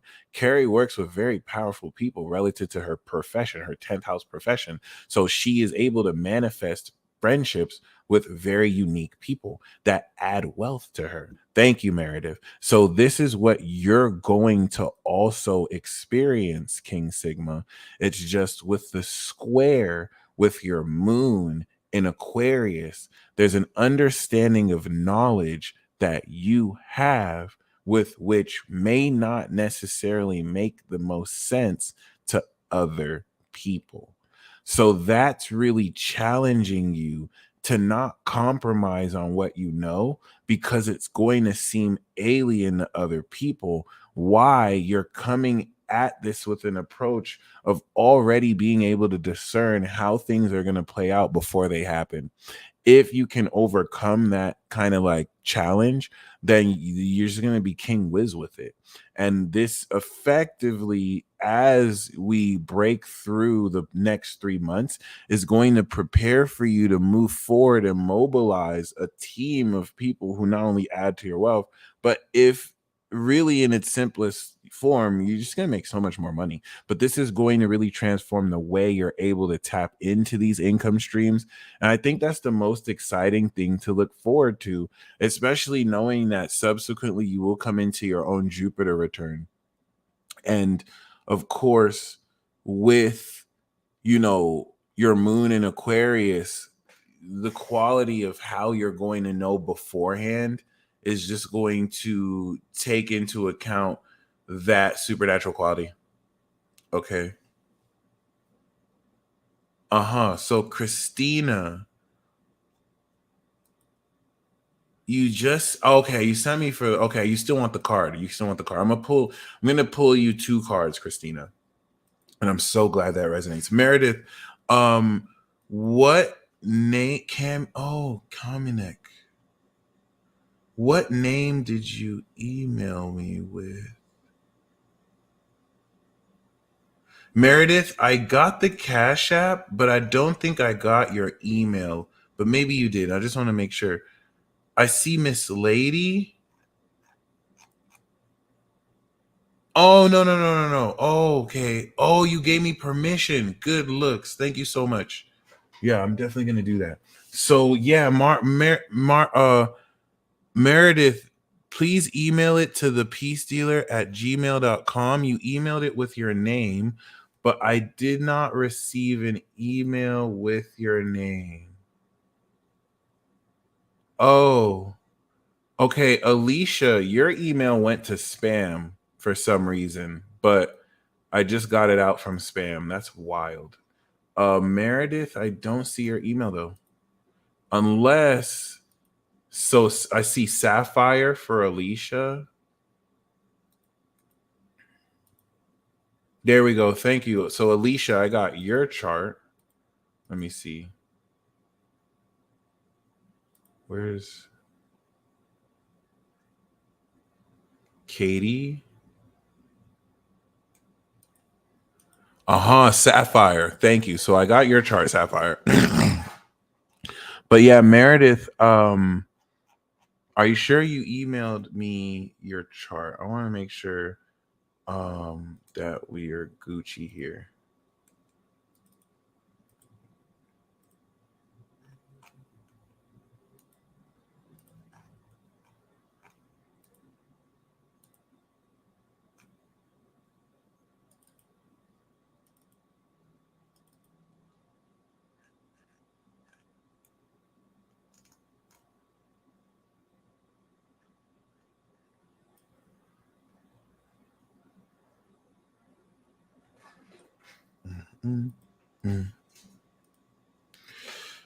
All right. Once again.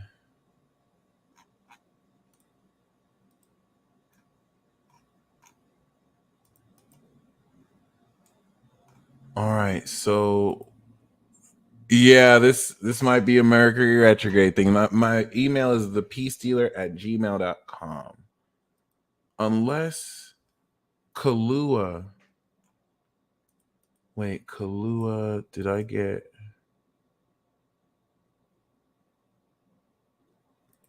Are you Kahlua?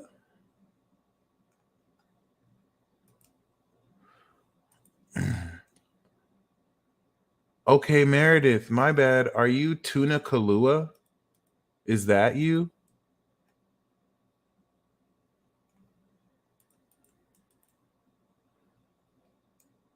Oh, okay, no, it's Meredith. It's Meredith. Okay. Let me see. Sapphire, I got you. But where is Tuna Kahlua? Or Claudia? Aisha? Okay.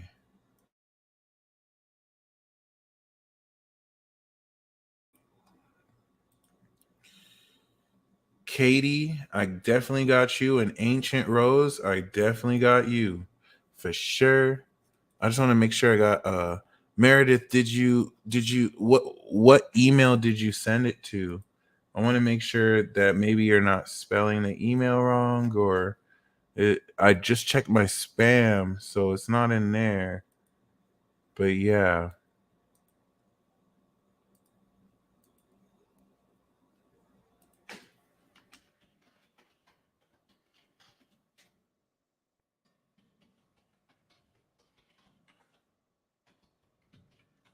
And then Claudia,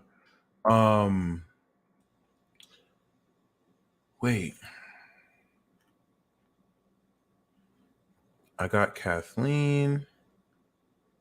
Claudia. Are I don't think I did. Claudia, did you send me a Cash App or did you send me a PayPal? I have Christina Steffens. I have Aisha, Ancient Rose. I have Christian Dixie. I have Ride. And I have Lindsay, but I don't think I have you. Hold on, let me make sure. Cash App.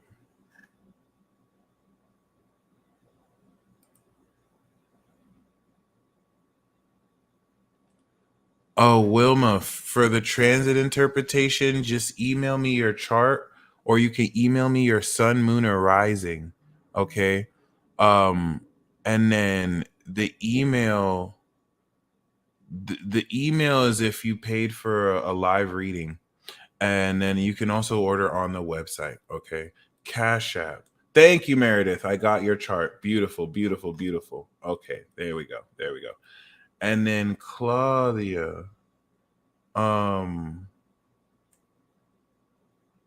You said you didn't put your name on it. Okay, so Christian, do you want the chart reading instead of the cards? Let me know, okay? And then yeah, what you said you didn't put your name on it. Oh, Claudia. You know what? Claudia, I did your I think I did your reading, but I might have given you a tarot card reading.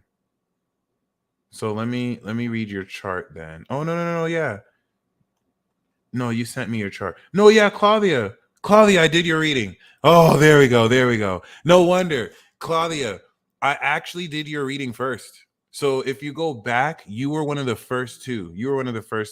Yeah, when I did the one about the Scorpio rising and the Taurus sun. So if you just rewind to where I start, maybe like 13 minutes ago, you'll see you were one of the first ones I did. Okay. So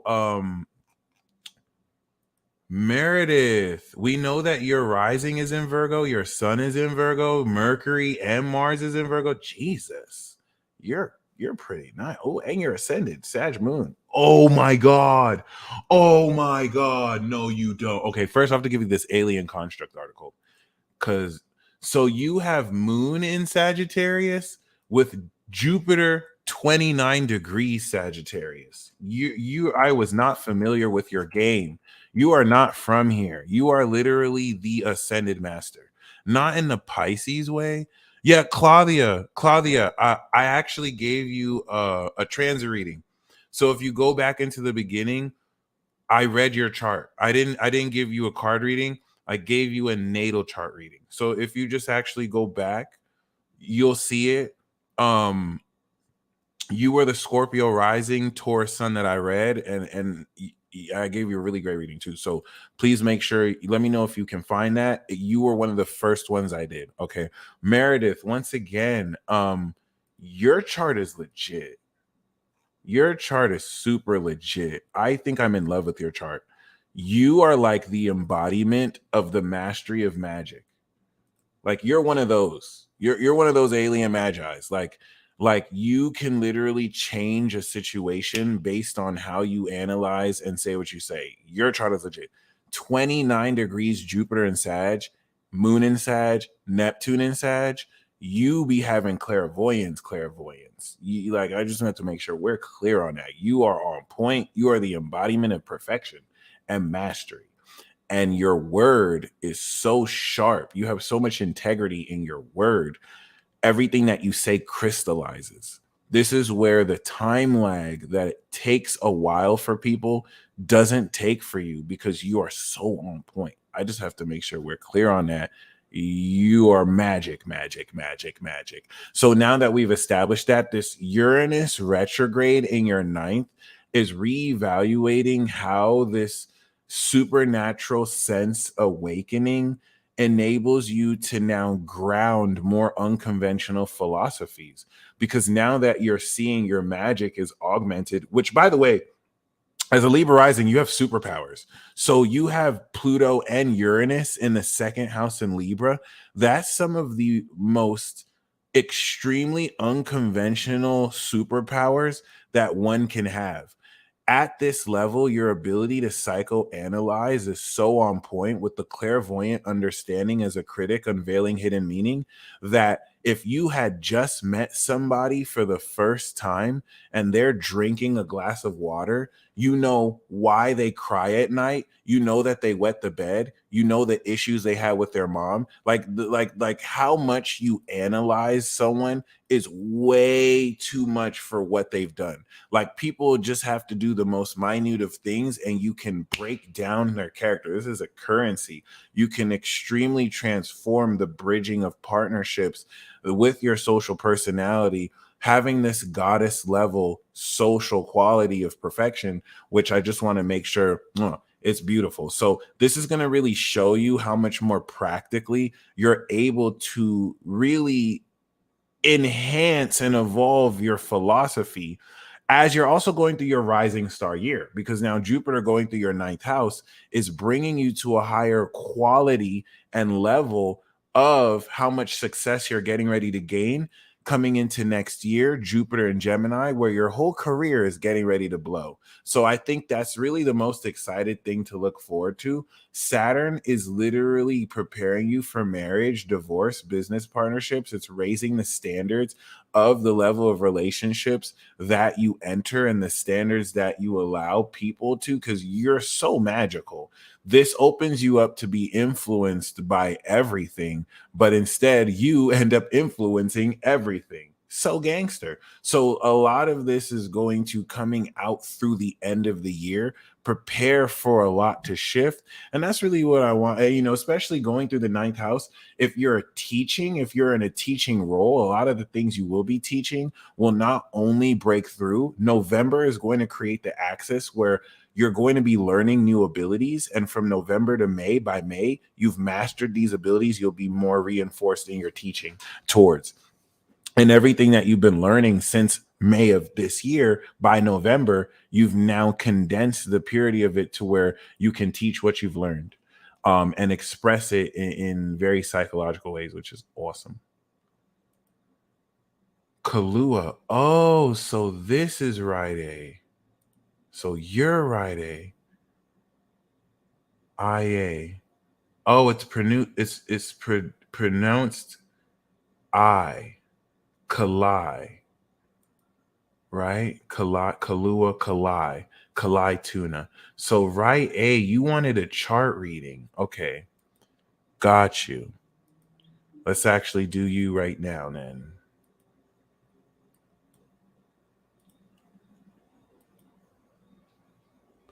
So if this is right A,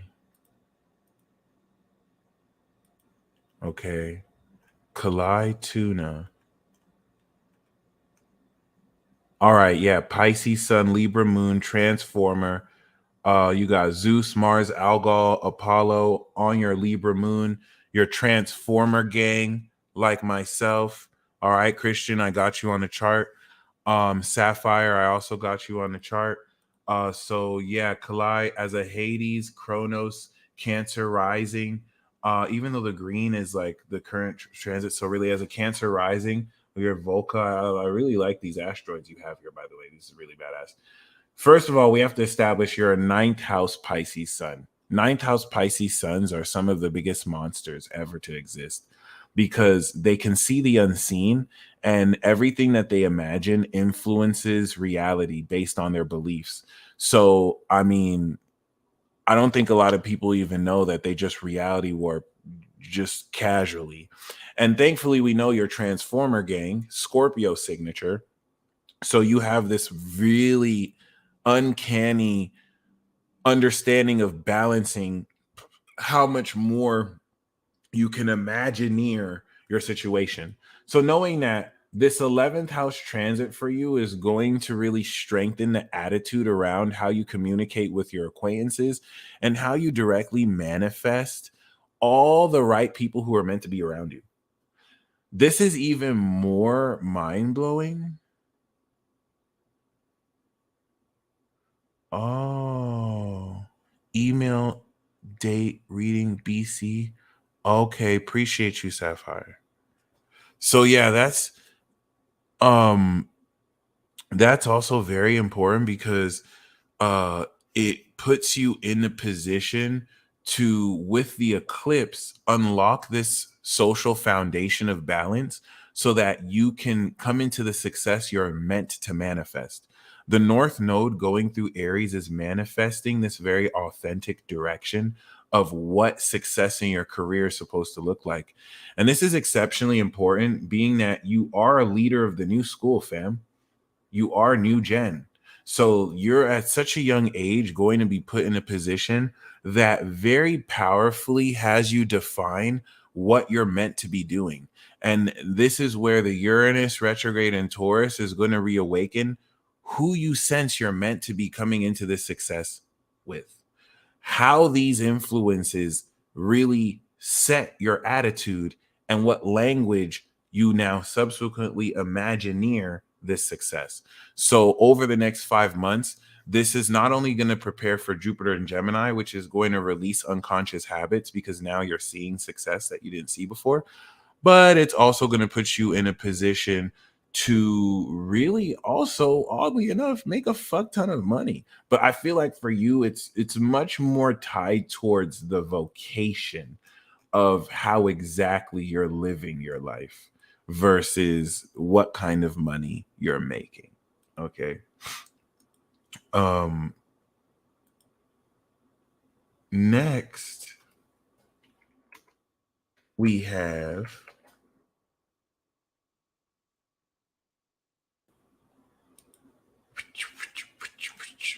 next we're going to do, and Lindsay, I have not forgotten about you. I still got you on the tarot reading.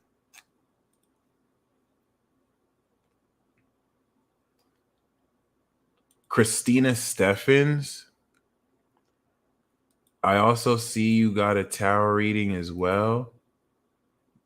You did send me an extra 10, Christina. So if you would like a chart reading, please just email me your chart and I got you.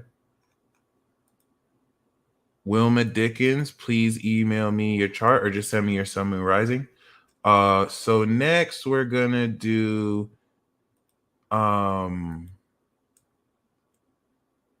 Kathleen. Okay.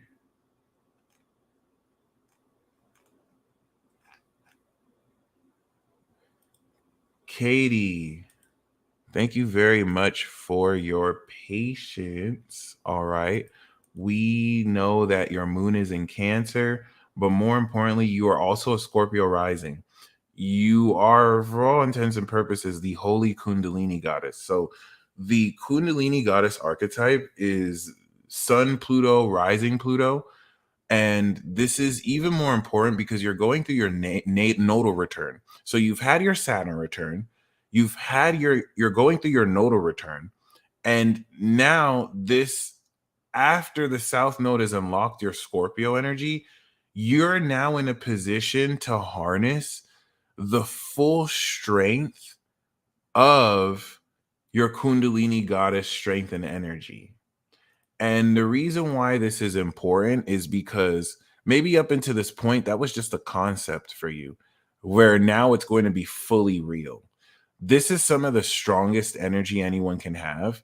And as the Cancer moon in its dignity, giving you the holy soul, this adds so much more of an anointed feel to the potency of how intense and pure you're able to really harness this level of your awareness, which is super badass. You have the Sagittarius signature. So this is kind of like being an ascended master. So with that being said, all of this 7th house Taurus energy is having you feel intensely how strongly you are establishing not only partnerships you are destined to create more wealth with, but with the nodal returning your 6th, this is going to prepare for you to now create authentic lifestyles and work regimens and routines that enable you to approach these relationships living the life authentic to you, which is primarily going to be a major challenge for you relative to how uniquely you may be in this position to very powerfully and effectively overcome any imbalance between how you live your life and who you live it with. So any imbalance that may have existed, not even because of you, but because of others who might have clashed, you're overcoming that. And this is where everything before November, especially through the eclipse of Libra season, is completely unlocking that. And it's really letting all that go. And everything post your Scorpio season birthday, which is really important because Pluto going back into Aquarius is going to really trigger all this. This is going to really smoothen out how much more influential, how much more effective, and how much more forward moving these relationships are. I think for you, especially romantic relationships and just platonic relationships with people in general, you'll really start to see pick up a lot more, an emphasis on how your supernatural abilities directly influence other people. And now, in service of how you use your work and abilities towards others, how that opens up so much doors for you. So much doors for you. Okay. Nice. So,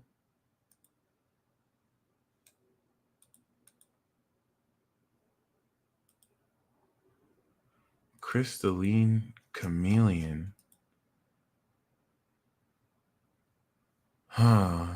Crystalline Chameleon. You sent me a chart. Oh, Crystalline Chameleon. Okay, appreciate you. That was what that was. Bitch. Oh, nice. Gemini. What's this up? Hi, King. Good to know. So next we got Sapphire. Okie dokie. Sapphire. Oh, thank you very much for your patience.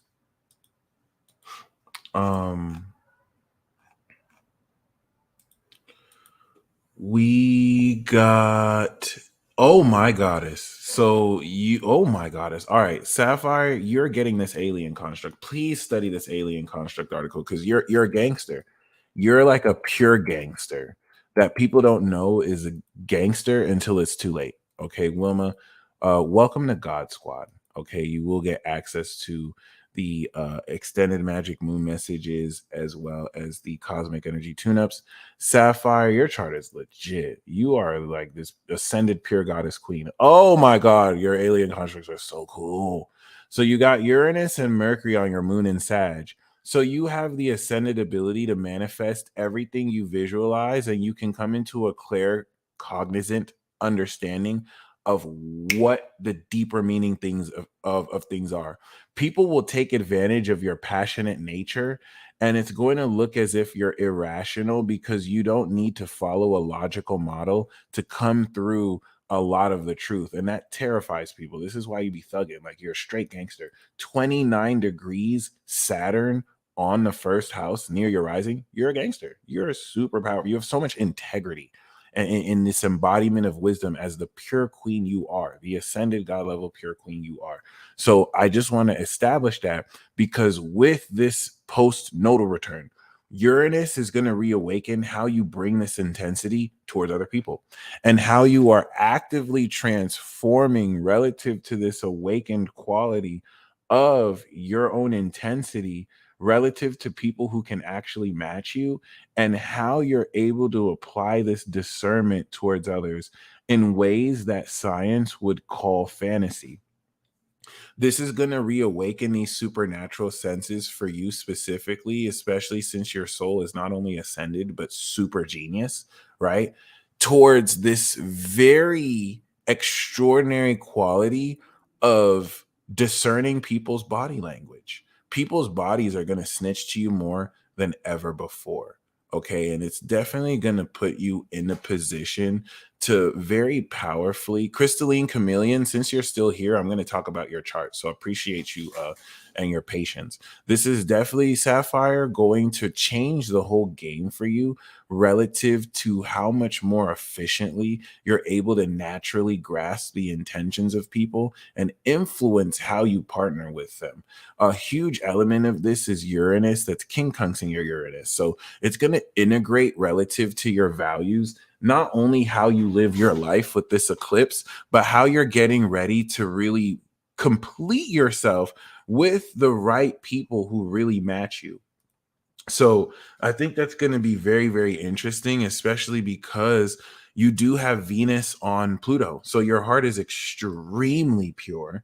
And this is going to really add more to the discerning quality of who you can trust and who is really going to be blessed, because whoever is partnering with you, you got the Midas touch in these partnerships. Crystalline Chameleon, we see that you have your sun in Gemini. And so a lot of this is going to really innovate as an Aqua High King rising, the unconventional quality of your own home place. If you find that your living situation is very unconventional, it's really supporting you and the ability to really reevaluate how it is you're able to innovate even living in a home and to incorporate new energy systems amongst other things. But it's also going to prepare for Jupiter and Gemini, where we come into our evolution. So you're just going to be releasing unconscious habits. I quit my job because Spirit told me I needed to focus on my grandmother, but I need the money. I'm lost on how to make money using this.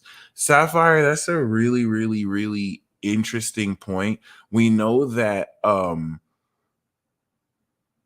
the second house for you is Sagittarius. So I like that you said you're lost on how to make money, because coming into your 12th house in Libra, that's going to put you in a position where you're releasing and you're in the darkness of the 12th house, not really sure what direction to move forward. That's that surrendering portion of faith that I can assure you, as transits come over your first house, you will know. The purpose of this is to teach you that as of now, you don't have to know how, because you're releasing the old cycle. And that's what's allowing things to end, like you quitting your job at the heel of the end of your 10th house career season. That's not a coincidence. So you're already in advance guiding yourself, and you'll become more aware post November, and will probably be making crazy money by the time we step into Sagittarius season. But by the time we have that opposition to Taurus, everything's going to kind of be clicked into gear for you. But just going through that 12th house is going to be that period of faith where you will kind of get moment to moment guidance. But yes, I really do hope that resonates though, because this is getting ready for you to activate on a different level, but still very effective level. All right. So Red Montana. I don't know if, let's see, Macy, I got your chart. Wilma, I got your chart. Crystal, I got your chart.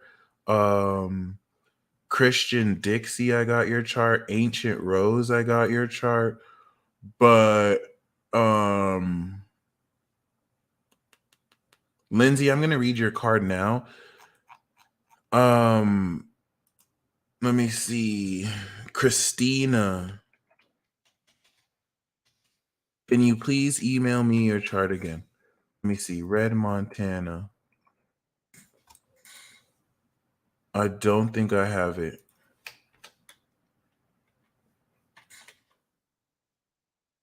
Yeah. So Christina, if you would like, thank you so much, Sapphire. Christina, if you would like a natal chart reading, please just email me your sun, moon, or rising, or just email me your chart once again. Lindsay, thank you so much for your patience. The tarot card that we have for you for Lindsay vibes.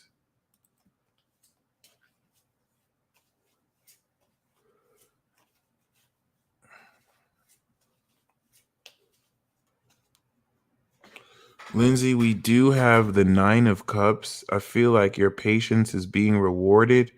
I think like that was kind of the reading, like you having to wait as long as you did for your reading.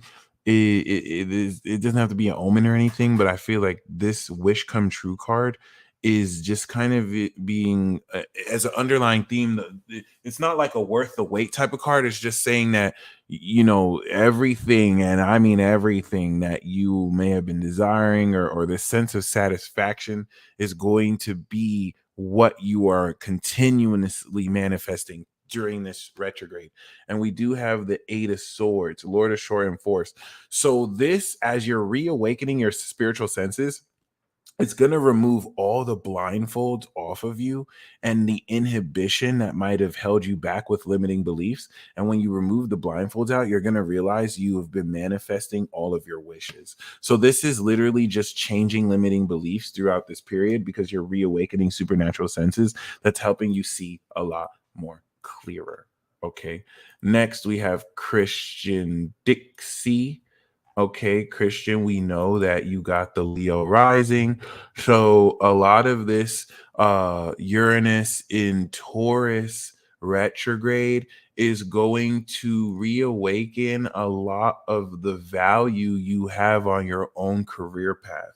It's going to materialize a lot more success. And I think the key word for you, bro, is virality. You've already been on television. So I think this is going to make a lot more real how much more you can harness and anchor the quality of your legacy. And of course, relative to the Sun transit opposite this, that will be going through your 3rd to like 5th, 6th houses, it's going to prepare for you to effectively transform your lifestyle, as this puts you more in a position than ever to anchor more this utilization of your social skills in order to redefine your identity.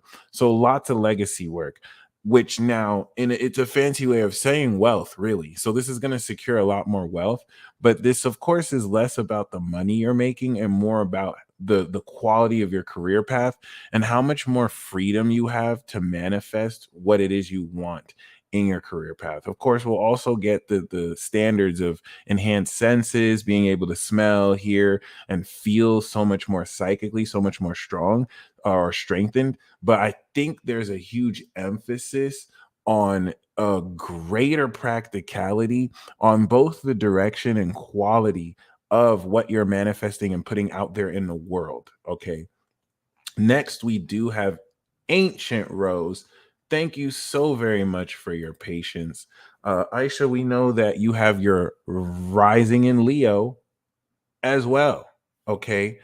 And unlike Christian, who has the Aquarius sun and will be dealing more with an understanding of how to feel more comfortable putting himself out there, as an Aries sun, this is going to get you rich, super fucking rich. You are literally manifesting an innovative quality of your finances that you're going to be able to use the money to basically fund more of your career and make more bank in your legacy. This is also going to awaken supernatural abilities that enable you to manifest more instantly so that you can use that to strengthen the quality of your career direction. And it's less about the direction and more about the quality of what and where you're taking your career.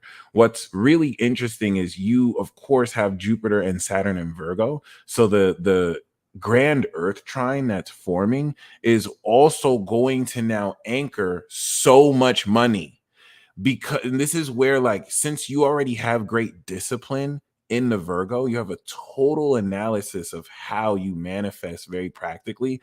All this reawakening with Uranus and Taurus is going to translate directly in a way that will really have you monetize and liquidate this quality over the next 6 months.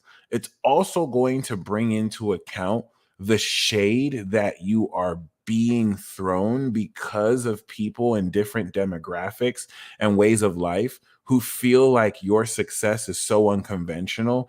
Even if what you're doing is traditional, the way with which you're going to pretty much be slaying, kicking ass, and making money. This, I feel like, for you is so much about money and the quality of where you take it for your legacy. It's going to be you breaking old glass ceilings relative to the type of success a woman can achieve too, and just how much more freedom relative to Jupiter and Gemini next year this is going to open up with who you get to enjoy these successes with.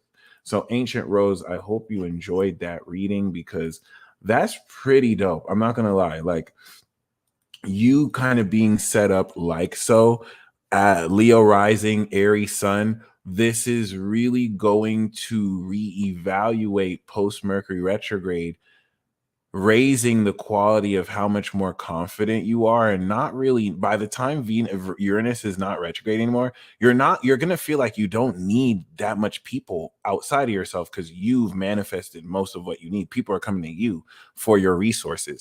Okay. And with Saturn, that's opposite your Saturn, this is going to be completing the Saturn return you kicked in 2008. And that completion is going to release so much more burden. And it's going to take everything you've been cultivating and what you have, and you're going to have a totality of options of what and who to invest it into, what beliefs to invest in. And that's just going to add so much more to your wealth once again. So next we have Christina Steffens. Thank you very much, Tina. We see, of course, that you got, oh God, there we go.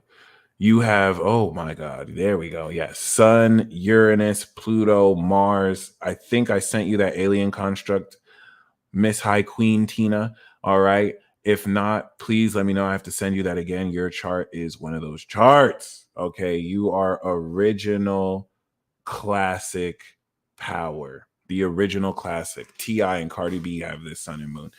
It's just, once again, your alien power is so, you're so cool. You're so cool. You can literally see who someone is, and you can draw out their true potential. So as an Aqua rising, I think what this retrograde is doing is it's reevaluating how comfortable you are expressing more personal eccentricities relative to your values and relative to how genius you are in expressing your own eccentricities and transforming the way people express their authenticity. just by not taking themselves too seriously. This is so important for you because the nodes are opposite in your sun and moon.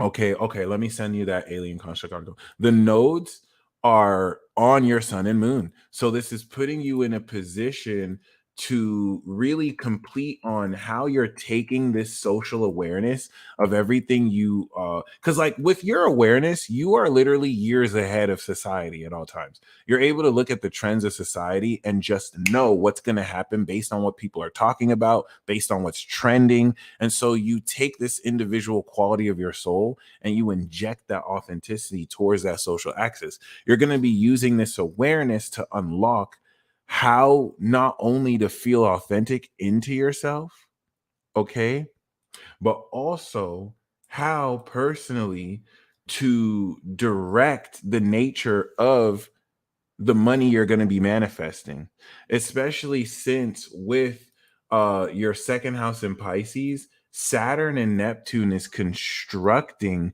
the quality of how effortlessly you can manifest with your imagination, and as a Libra sun, how you can integrate this instant manifestation ability at the highest divine level to create a lifestyle with, so that you have money on command with which, thank you, you have money on command with which you can just actively create the lifestyle of your dreams.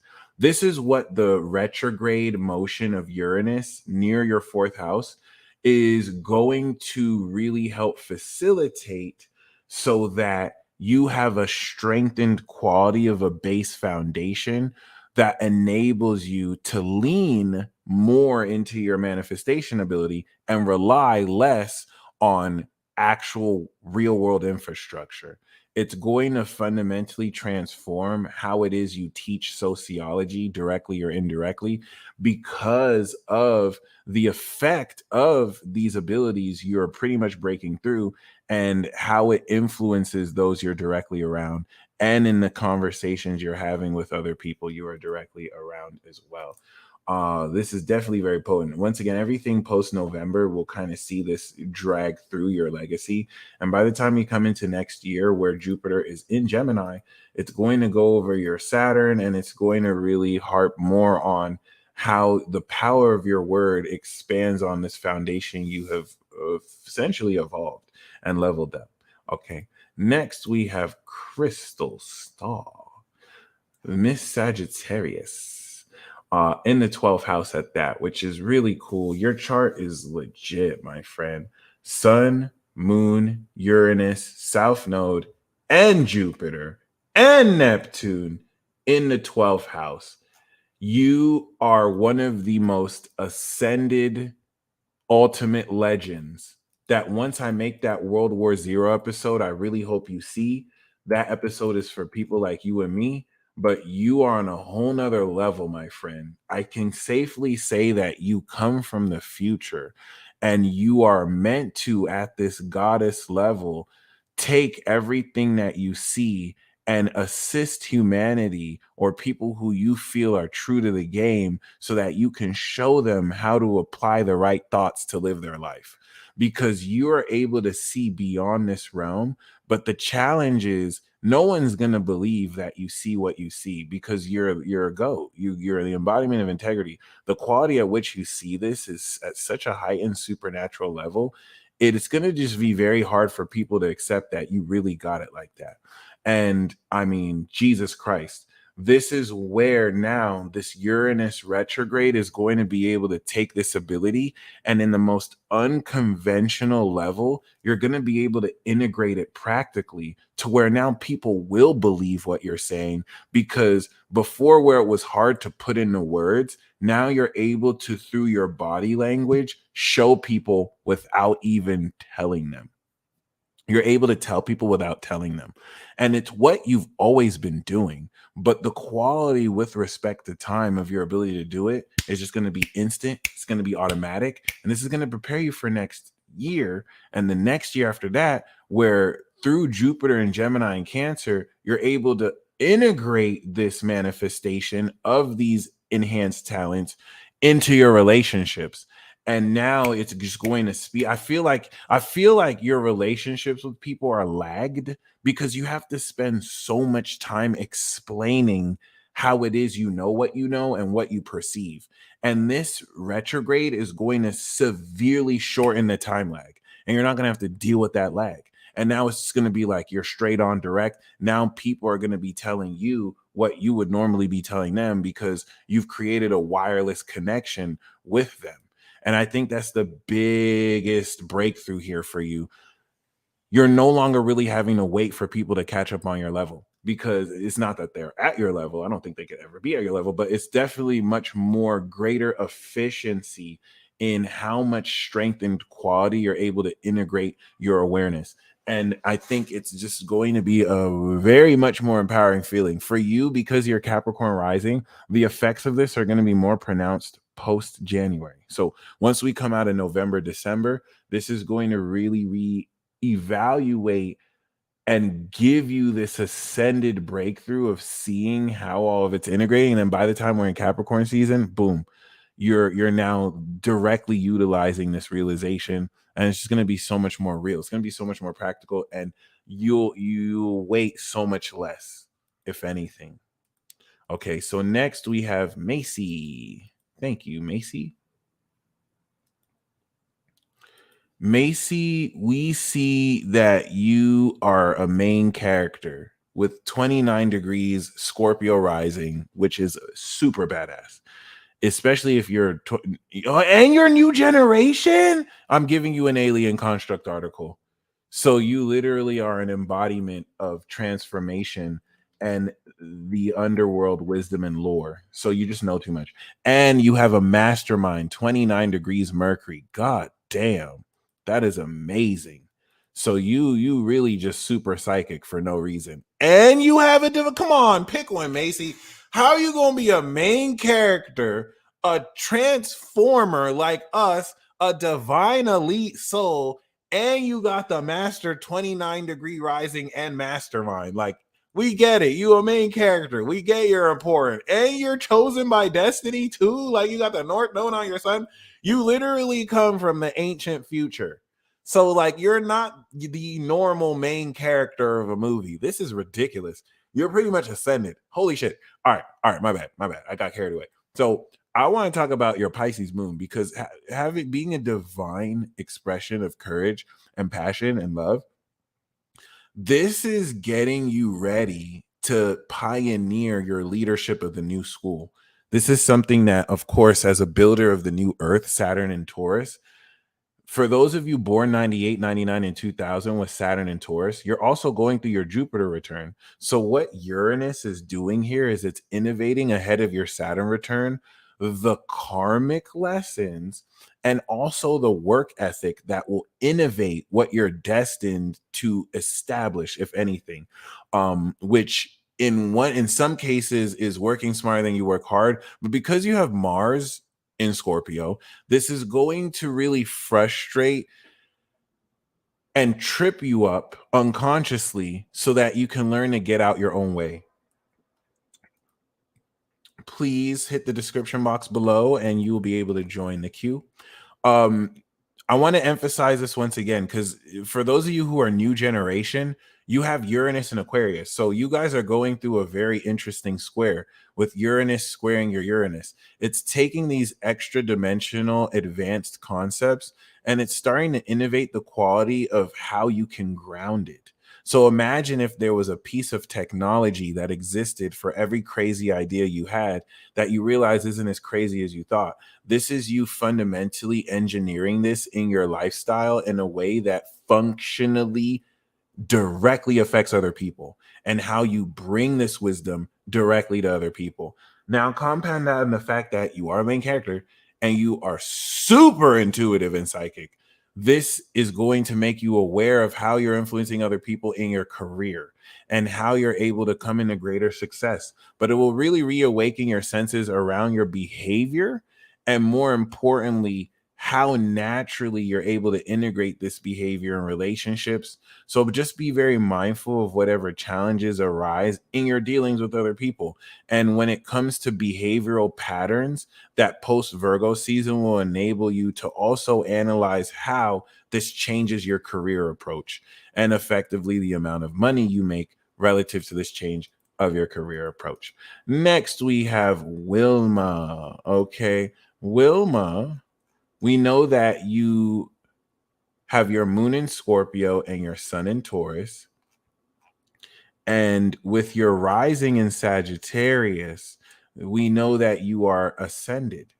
So as a Pluto Scorpio, you do have an ultimate legend. You are the vessel of an ultimate legend. So I'm going to give you the Alien Construct article because you have one of the dopest vessel placements ever. 12th house moon in Scorpios with Pluto in Scorpio. You're the vessel of absolute and ultimate wisdom.